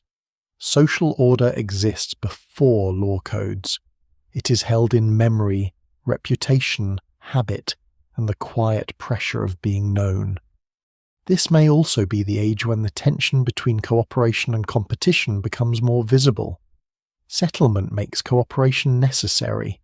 Houses must be built and repaired. Food must be processed. Animals must be watched. Children, when present, are cared for within protective networks of adults and kin. Special buildings require many hands. Seasonal gatherings demand planning. Yet staying close also creates friction. Stored food can be envied. Smoke can drift. Noise can irritate. Dogs can wander. Tools can go missing. Graves and house spaces can create claims. A mobile group can ease tension by splitting apart for a time. A settled group must develop ways to live with proximity, ritual, feasting, shared work, and memory may all help manage that pressure. The special sites of southeastern Anatolia may have played a role in such management. A place like Göbekli Tepe or Karahantepe could gather people from different households or nearby communities into a shared space larger than daily domestic life. There, differences might be displayed, softened, renewed, or negotiated. A feast can turn rivalry into generosity, at least for a while. A shared carving project can turn labour into belonging. A ritual can remind people that they participate in something older and wider than individual households. No single explanation fully accounts for these sites, but they seem to reveal a society capable of organising attention beyond immediate survival. One lesser-known point is that complexity does not always move in a straight line toward the state. Some communities can build impressively and then abandon or transform those buildings. Some can develop dense ritual life without becoming cities. Some can settle more deeply and then shift back toward mobility under changing conditions. The path to civilization is not a one-way escalator. It is a landscape of experiments. Some experiments lead eventually toward farming villages, towns, and urban systems. Others remain local, seasonal, or temporary. Some vanish from the record almost entirely. What later historians call progress may have felt, at the time, like adjustment. So the people before the first civilizations live in a world of emerging social gravity. They are bound by food, houses, graves, roots, gatherings, craft, animals, and memory. They are not ruled by kings, but neither are they without order. They have no writing, but they are not without history. They have no city walls, but they are already learning how human beings become tied to one another through place. Around the hearth at night, the community is more than a collection of individuals. It is a web of obligations and remembered acts, fragile enough to need constant renewal, strong enough to move stone. As the settlement grows heavier with houses, stored food, memory, and obligation, one of the deepest mysteries of the age comes into view. Why does this way of life take hold at all? For most of human existence, mobility had worked. It had carried people through ice ages, droughts, unfamiliar landscapes, and encounters with animals far stronger than themselves. Moving did not mean wandering without thought. It was a brilliant strategy, a way of spreading risk across space. of knowing many places instead of depending too much on one. To stay is to gain certain comforts, but it is also to accept new dangers. Stored grain can spoil. Houses can burn or collapse. Waste can gather. Conflict can become harder to escape. A community tied to one place can suffer when water fails, when plants disappoint, when animals move elsewhere, or when too many people need the same resources. Settlement is not an obvious improvement in every way. It is a bargain. That bargain is one reason the old phrase, the agricultural revolution, can mislead. It makes the change sound triumphant and simple, as though humans discovered farming and immediately chose a better life. The archaeological record suggests something more difficult. Early farming and settlement likely brought new workloads, new health pressures, more dependence on fewer foods in some places, and closer contact with animals and waste. Grinding grain for hours is hard labour. Fields require watching. Stored food attracts pests. Living near many people can spread illness more easily than living in smaller, more mobile groups. Even before dense towns, the shift towards sedentism may have brought forms of stress that older lifeways did not carry in the same way. The evidence remains incomplete, and conditions varied greatly from region to region. But it is clear that people did not simply step from hardship into comfort. They stepped into a new pattern of risk. So why continue? The answer is probably not one answer. No single explanation fully accounts for the movement towards settled life, early cultivation, and eventually agriculture. Climate mattered, but climate alone cannot explain the variation.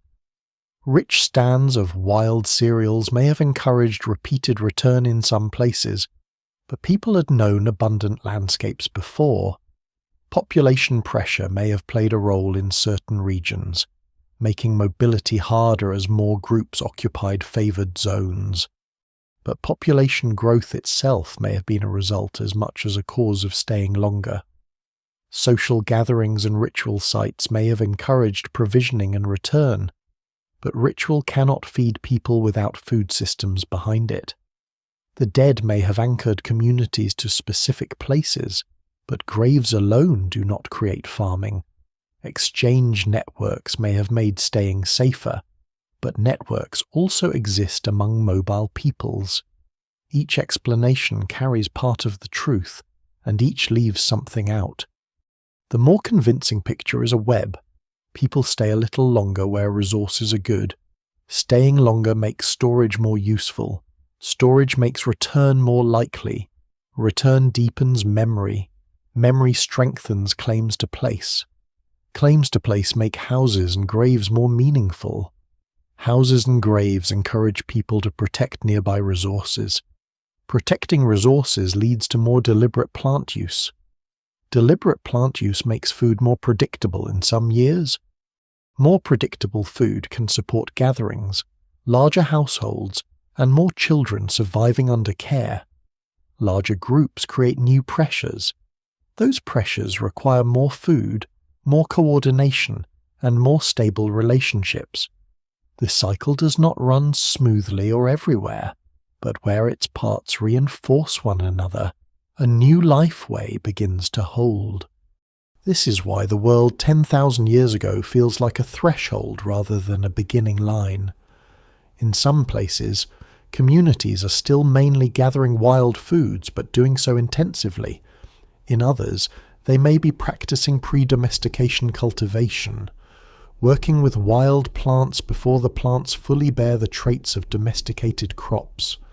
In others, animal management is beginning to change relationships with goats, sheep, pigs, or cattle.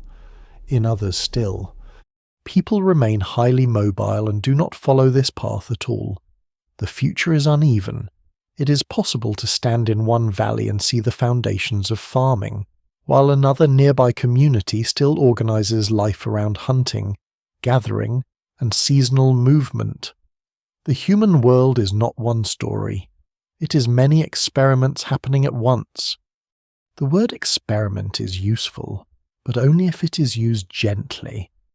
These people are not scientists testing civilization. They're not imagining cities, kings, or written laws.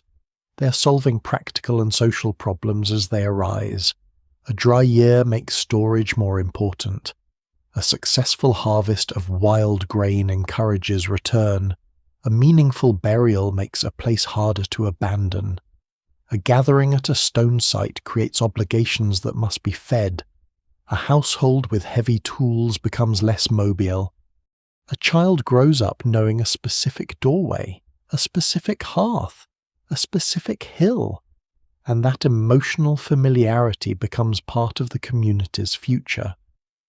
The great transformation does not need a master plan.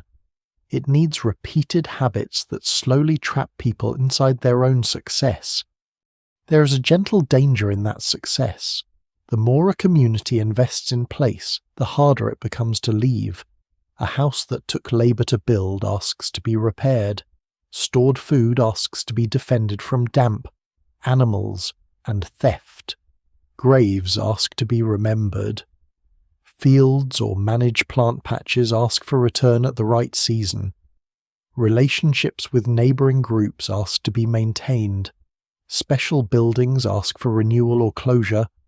What begins as opportunity becomes commitment, and commitment can become dependency. This is one of the hidden dramas of the age. People are gaining control over certain parts of life while becoming more vulnerable to others. They can shape plants, but then they need the harvest. They can store food, but then they must guard the store. They can build houses, but then they must live with neighbours. They can make memory stay, but then they must answer to it. The people of Taş Tepeler, the Natufian communities of the Levant, and the many lesser-known groups scattered across Southwest Asia and beyond reveal different points along this difficult path. Some build stone spaces of astonishing symbolic power. Some live in modest houses with deep ties to burial grounds. Some process plants with heavy tools while still hunting and gathering widely. Some occupy sites that are neither village nor camp in any simple sense. Taken together, they show that civilization did not begin when the first city rose. It began much earlier as a series of unresolved questions. How long should people stay? How much food should they store? Who belongs to a place? Who remembers the dead? Who has the right to gather others? Which plants are worth protecting? Which animals can be drawn closer? Which old habits should be kept? And which can be changed?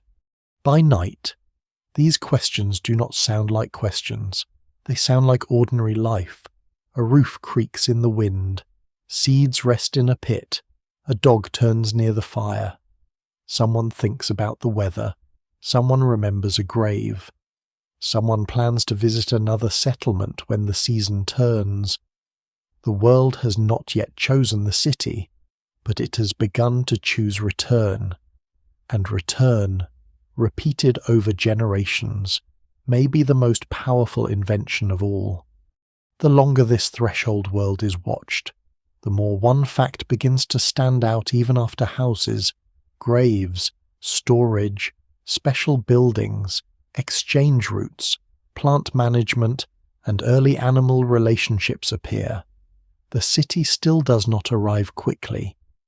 Thousands of years remain before the great urban experiments of southern Mesopotamia turn into places like Uruk, with its dense neighborhoods, monumental public architecture, administrative systems, specialized labor, seals, tablets, and institutions powerful enough to organize people far beyond the memory of a single household.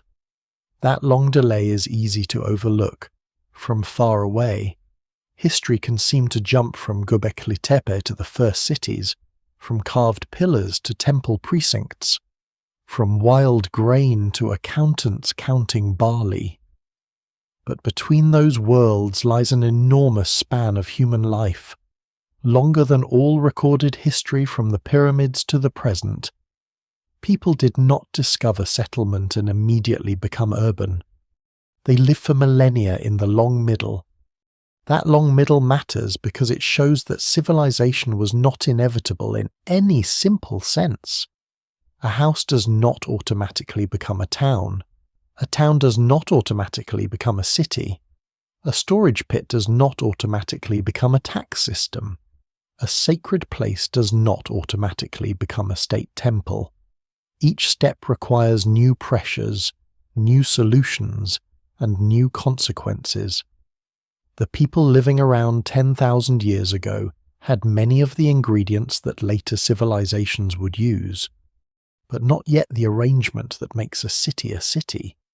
They had places of return, but not dense urban grids. They had memory, but not writing. They had exchange, but not standardized markets. They had leaders or influential persons in certain moments, perhaps, but not kings ruling through offices and commands. They had storage, but not bureaucratic redistribution at urban scale. They had powerful symbols, but not state religion. Their world was complex, yet still intimate. The first true cities require a kind of concentration that earlier settlements usually lack. They require many people living close enough that daily life cannot be managed only through personal memory. They require food systems capable of feeding non-farming specialist builders, administrators, craft workers, ritual personnel, traders, guards, potters, weavers, and others whose labour is not always directed toward immediate subsistence. They require mechanisms for coordination beyond kinship, because not everyone knows everyone else. They require ways to record, measure, store, command, settle obligations, and move goods. Writing, in its earliest administrative forms, does not appear because people suddenly want literature. It appears because complex economies create memory problems too large for ordinary recall.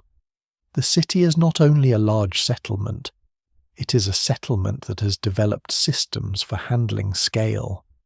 The communities before the first civilizations are not yet there, and that should not be treated as failure. Their achievement is different. They are learning to make durable life without the heavy apparatus of urban control. They can organize labor through relationship rather than offices. They can remember obligations without tablets. They can build special spaces without kings. They can trade materials without coined money. They can manage seasonal abundance without imperial granaries. They can shape identity through house, grave, ornament, food, and gathering place.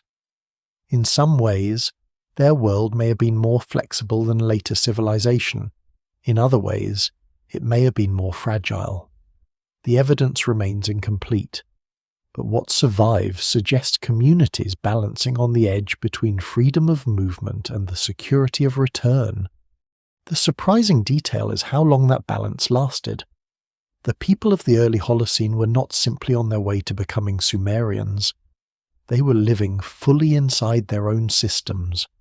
Generation after generation could be born, grow, learn, make, mourn, gather, and die without any city appearing on the horizon. A carved pillar might already be ancient to a later community that still had no writing. A burial ground might hold centuries of memory before anyone nearby depended on a fully domesticated crop.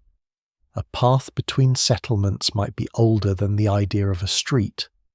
Time in prehistory is often compressed in modern imagination, but for the people inside it, the long middle was not a transition. It was life. Still, the foundations for later urbanism were accumulating. More dependable food production in some regions allowed populations to grow. Larger settlements created new demands for coordination. Domesticated plants and animals gradually changed labor, diet, storage, property, and movement, pottery, where and when it appeared, altered cooking and storage. Irrigation in riverine environments would later allow cultivation at larger scales. Though it brought its own needs for cooperation and control, long-distance exchange expanded the reach of communities. Ritual centers could become institutional centers, households could become ranked, surplus could become generosity, then obligation, then power. None of these changes alone created civilization, but together they made certain forms of urban life more possible. The movement towards cities also depended on geography. River plains such as those of southern Mesopotamia offered possibilities different from upland Anatolia or the Levantine hill country. Wide alluvial landscapes could support dense agricultural production, but they also required coordination around water, labour, storage, and transport. In such places, temples, administrative buildings, and later political institutions could grow into powerful organising forces. By contrast, the communities of Taş Tepeler belonged to a different environment and an earlier moment, where monumental gathering did not yet become urban bureaucracy. That difference matters. Not every impressive stone building is a step toward a city. Some monuments belong to social worlds that follow other logics entirely. This is why it is misleading to call Göbekli Tepe the first city, or to imagine Karahantepe as an urban centre in disguise. Their importance is not that they were cities before cities. Their importance is that they show complexity before urbanism. They reveal that human groups could create symbolic landscapes, large communal structures, and rich social worlds before the classic markers of civilization appeared. They make the beginning of history deeper and less tidy. They show that the roots of urban civilization reach into a pre-urban soil filled with experiments, not into a single moment of invention. As night settles again over the pre-city world, the absence of urban noise becomes part of its identity. There are no wheels grinding through streets, no crowded market, no gate closing, no scribe pressing signs into clay by lamplight. Instead, there is the smaller sound of a community held together by voice, memory, and repeated work. A person knows the nearby graves. Another knows the path to a distant stone source. Someone knows how to repair a wall before rain. Someone knows the stories attached to a carved animal or a hill where people gather. The world is not yet civilization, but it is no longer the world that came before. It is something in between, something durable enough to shape the future and fragile enough to vanish almost completely when its roofs collapse back into earth. The first cities will rise much later, and when they do, they will seem to transform everything. But they will inherit older habits staying, storing, building, gathering, remembering, exchanging, marking difference, and making places sacred. Those habits were practiced first in quieter landscapes, under lower roofs, beside smaller fires. Before the city became possible, humans had to learn the emotional and practical weight of place. They had to discover that a doorway could be returned to, that a grave could hold memory, that food could wait in the dark, that stone could gather a community, and that the future could be imagined from one fixed point on the earth. From the low roofs and stone gathering places of Southwest Asia, the story begins to widen, not suddenly, not as a single wave sweeping cleanly over the map, but as a slow spreading of habits, people, seeds, animals, tools, and ways of imagining home. The world before the first civilizations does not remain fixed in one region. Over the millennia after the first experiments in settlement and cultivation, farming lifeways move outward from several centers, including the lands of Anatolia and the Fertile Crescent, into new valleys, coastlines, islands, plains, and forests.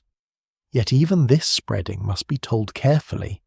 It is not the story of one people simply replacing another everywhere, nor the story of an idea floating freely without bodies. Ancient DNA, archaeology, and environmental evidence together suggest a more complex process migrating farmers, local hunter-gatherers, intermarriage, social boundaries, borrowed techniques, resistance, adoption, and long periods in which different ways of life existed side by side. Imagine a family group on the move centuries after the first houses and gathering places we've been watching. They carry seeds not as symbols of progress, but as food and future possibility. They may travel with animals already drawn into closer human care. They know how to build certain kinds of houses, how to prepare ground, how to store grain, how to bake or boil or grind, how to recognize soils and seasons, but they do not move into empty lands across Europe, the Aegean, the Balkans, the forests, river valleys, coasts and uplands. Other people already live by hunting, fishing, gathering, managing local resources, and moving through landscapes they understand with equal depth. When these worlds meet, the result is not one simple transformation. Sometimes farming spreads quickly along routes that favor movement. Sometimes it slows. Sometimes foragers adopt certain domesticates or tools while keeping older patterns. Sometimes farmer communities remain socially distinct for long periods. Sometimes mixture becomes visible only after generations. This later spreading helps illuminate the earlier threshold. It shows that the move toward farming and settlement was not automatically persuasive to everyone. For those who lived by rivers, coasts, forests, and rich wetlands, hunting and gathering could remain a successful and meaningful way of life. The adoption of crops and animals was not merely a matter of discovering something better.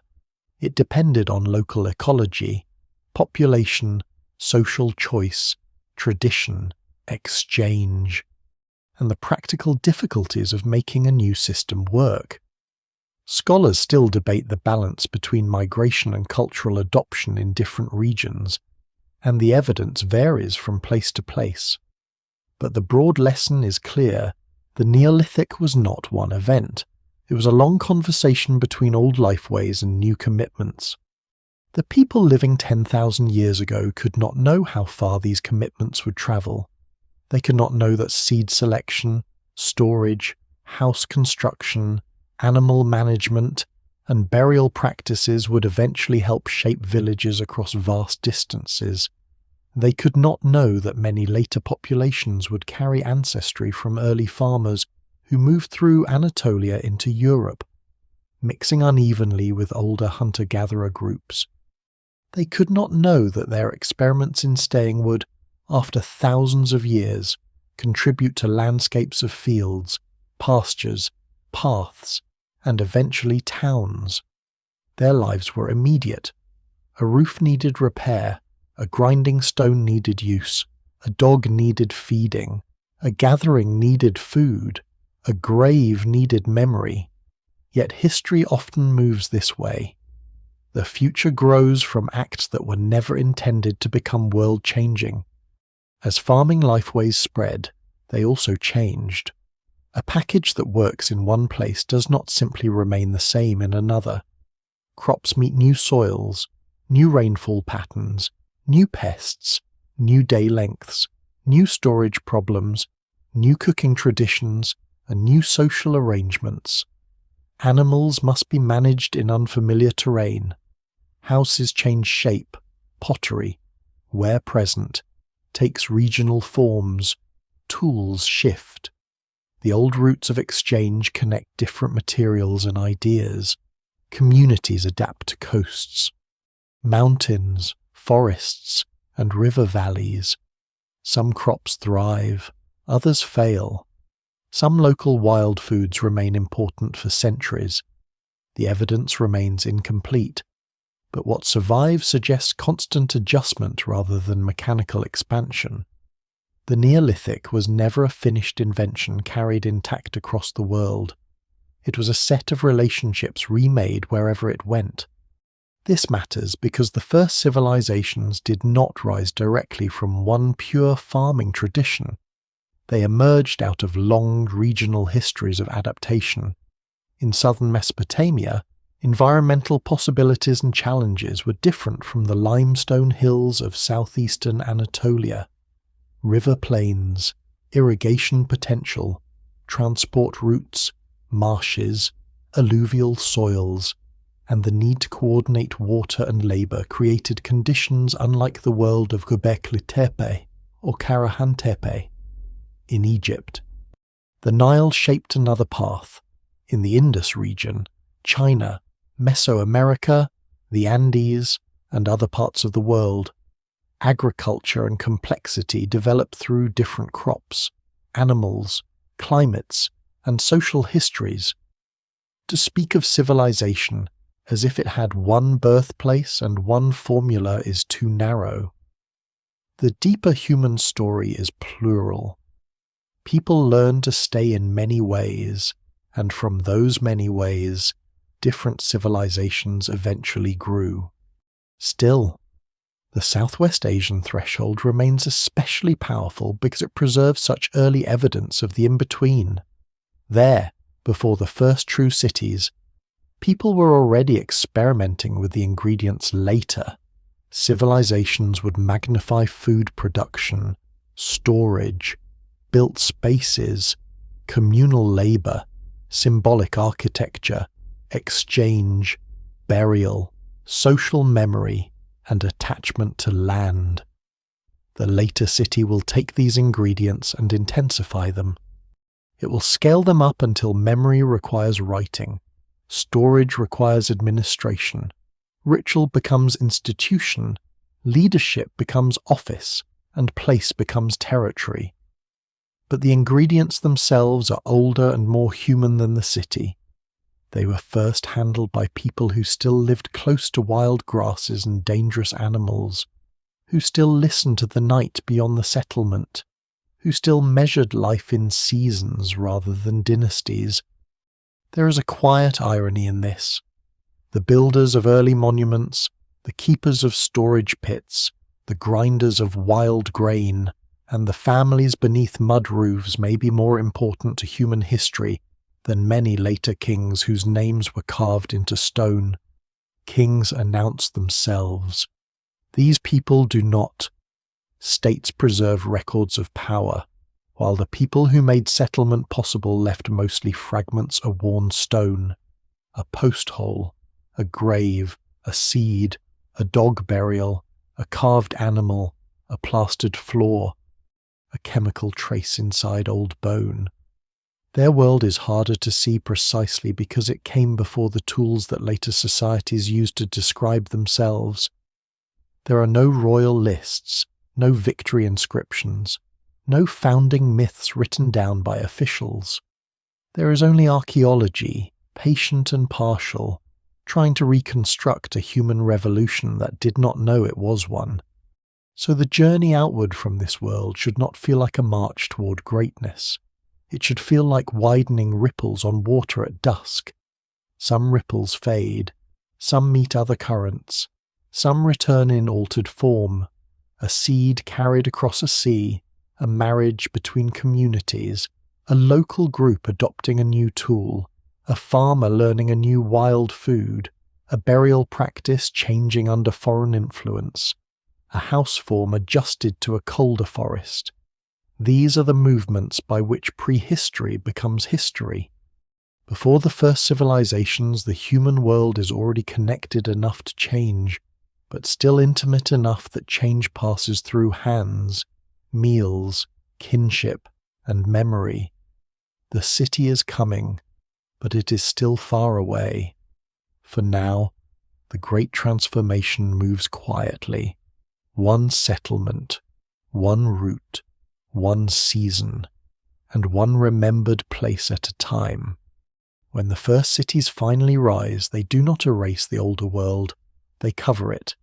Mud brick grows over older mud, fields spread across former gathering grounds, paths become roads, ritual places are replaced, forgotten, absorbed, or remembered in forms so altered that their origins can no longer be seen. The later city is louder, denser, more confident in its own importance. It has walls, storage rooms, workshops, temples, officials, seals, tablets, and people whose lives are shaped by systems far larger than the household or the seasonal gathering. It leaves behind names, numbers, lists, and monuments that speak with the authority of record. But beneath that authority lies a quieter inheritance. The city did not invent memory, storage, labor, sacred space, exchange, or the emotional power of place.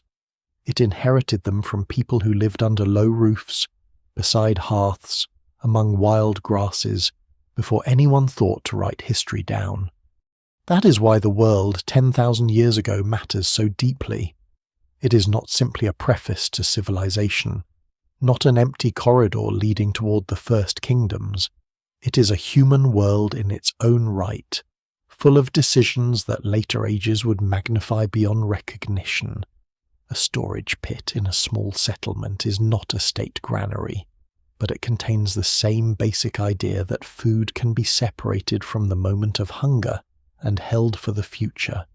A house of mud, stone, reed. And wood is not a city neighborhood, but it contains the idea that life can be organized around return. A grave near a dwelling is not a royal tomb, but it contains the power of place-bound memory. A carved pillar is not a temple bureaucracy, but it contains the human desire to gather meaning into matter.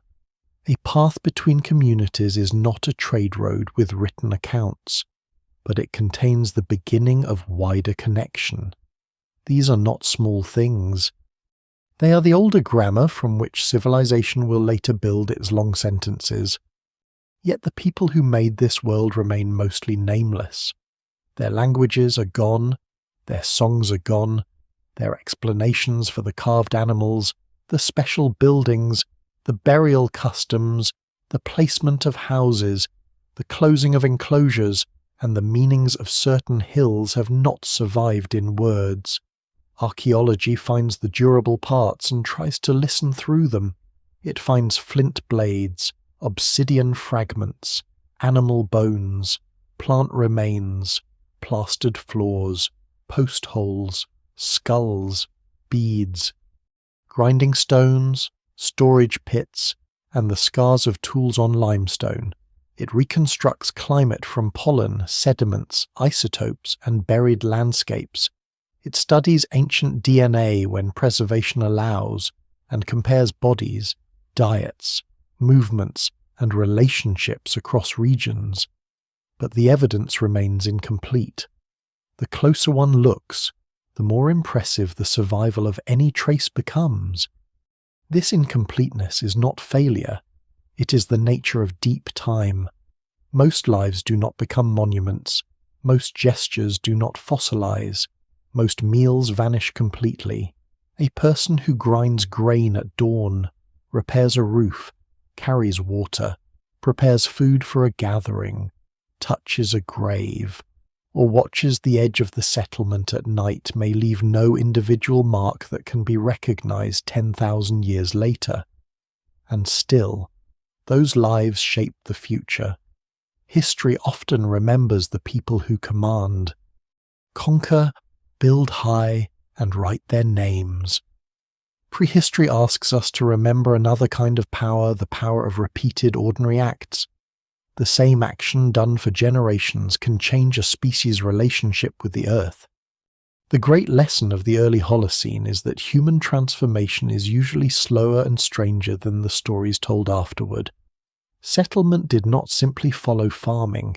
In many places, settling, gathering, cultivating, hunting, storing, building, remembering, and ritualizing overlapped in ways that resist tidy sequence. Göbekli Tepe and Karahantepe are not valuable because they solve every mystery. They are valuable because they make the mystery deeper and better framed. They show people capable of monumentality before cities, symbolic imagination before writing, and large-scale cooperation before kings. The Natufian world and other early sedentary or semi-sedentary communities show that place could become meaningful before full agriculture. Plant-rich diets among hunter-gatherers remind us that food histories are wider than old stereotypes. Seasonal camps that are neither village nor hunting outpost reveal that human societies often lived in the middle, not at the extremes. No single explanation fully accounts for all of it, and that is precisely why the story feels alive. The age before the first civilizations is therefore not a waiting period. It is an era of thresholds. People stand between mobility and settlement, wild plants and crops, hunted animals and managed herds, household memory and communal monument, intimate social knowledge and wider networks. They do not cross these thresholds in one direction only. Some communities step forward, pause, turn aside, return to older patterns, or combine old and new in ways that later categories struggle to name. Civilization, when it finally appears, is not the inevitable reward for intelligence. It is one outcome among many, built from thousands of local choices, environmental pressures, social experiments, and remembered places. By the time Uruk rises into the first true urban form millennia later, the older world has already done its work. This city can count grain because people have long stored food. It can organize labor because people have long gathered for shared building. It can raise temples because people have long made certain places powerful. It can claim territory because people have long tied memory to land. It can write history because unwritten histories have already filled valleys, hills, houses, and graves. The city is spectacular, but it is not the beginning of human depth. It is the point where some ancient habits become large enough to need institutions. So the final image of this journey belongs not to a skyline, but to a small place under the night sky. A hearth glows inside a low house. Seeds rest in a dark storage pit. A dog lifts its head, listening. Beyond the doorway, grasses move under the wind. Nearby, stones mark the remembered dead. Farther away, on a ridge, carved pillars stand in silence, holding animals, bodies, fears, stories, and meanings that time has not translated. There is still no city, there is still no writing, but there is already a human world of astonishing richness, a world before the first civilizations, where the future is not announced by trumpets or kings, but by the quiet decision to return. And now the scene slows, as all old fires do. The settlement darkens. The work of the day settles into objects left where hands will find them again: a blade near a wall, a basket by the doorway, a grinding stone dusted with pale traces of seed. Nothing in this place knows it is ancient. Nothing knows it will become evidence. The people sleeping beneath the low roof do not imagine museum lights, excavation trenches, careful drawings, carbon dates, or distant voices wondering what their lives meant. They belong only to their own night, to the breath of animals beyond the walls, to the cooling ash, to the remembered dead, to the coming season. Time moves over them softly, then heavily. Roofs collapse, walls melt into earth, paths fade under grass, wooden tools vanish, baskets loosen and disappear. The names of hills change, then disappear too. Seas rise over old shores, rivers shift, new communities come, new languages fill the air, fields spread, villages grow, cities rise far away, then nearer, then everywhere history begins to shout. Kings carve their names, scribes count grain, armies march, temples climb into the sky.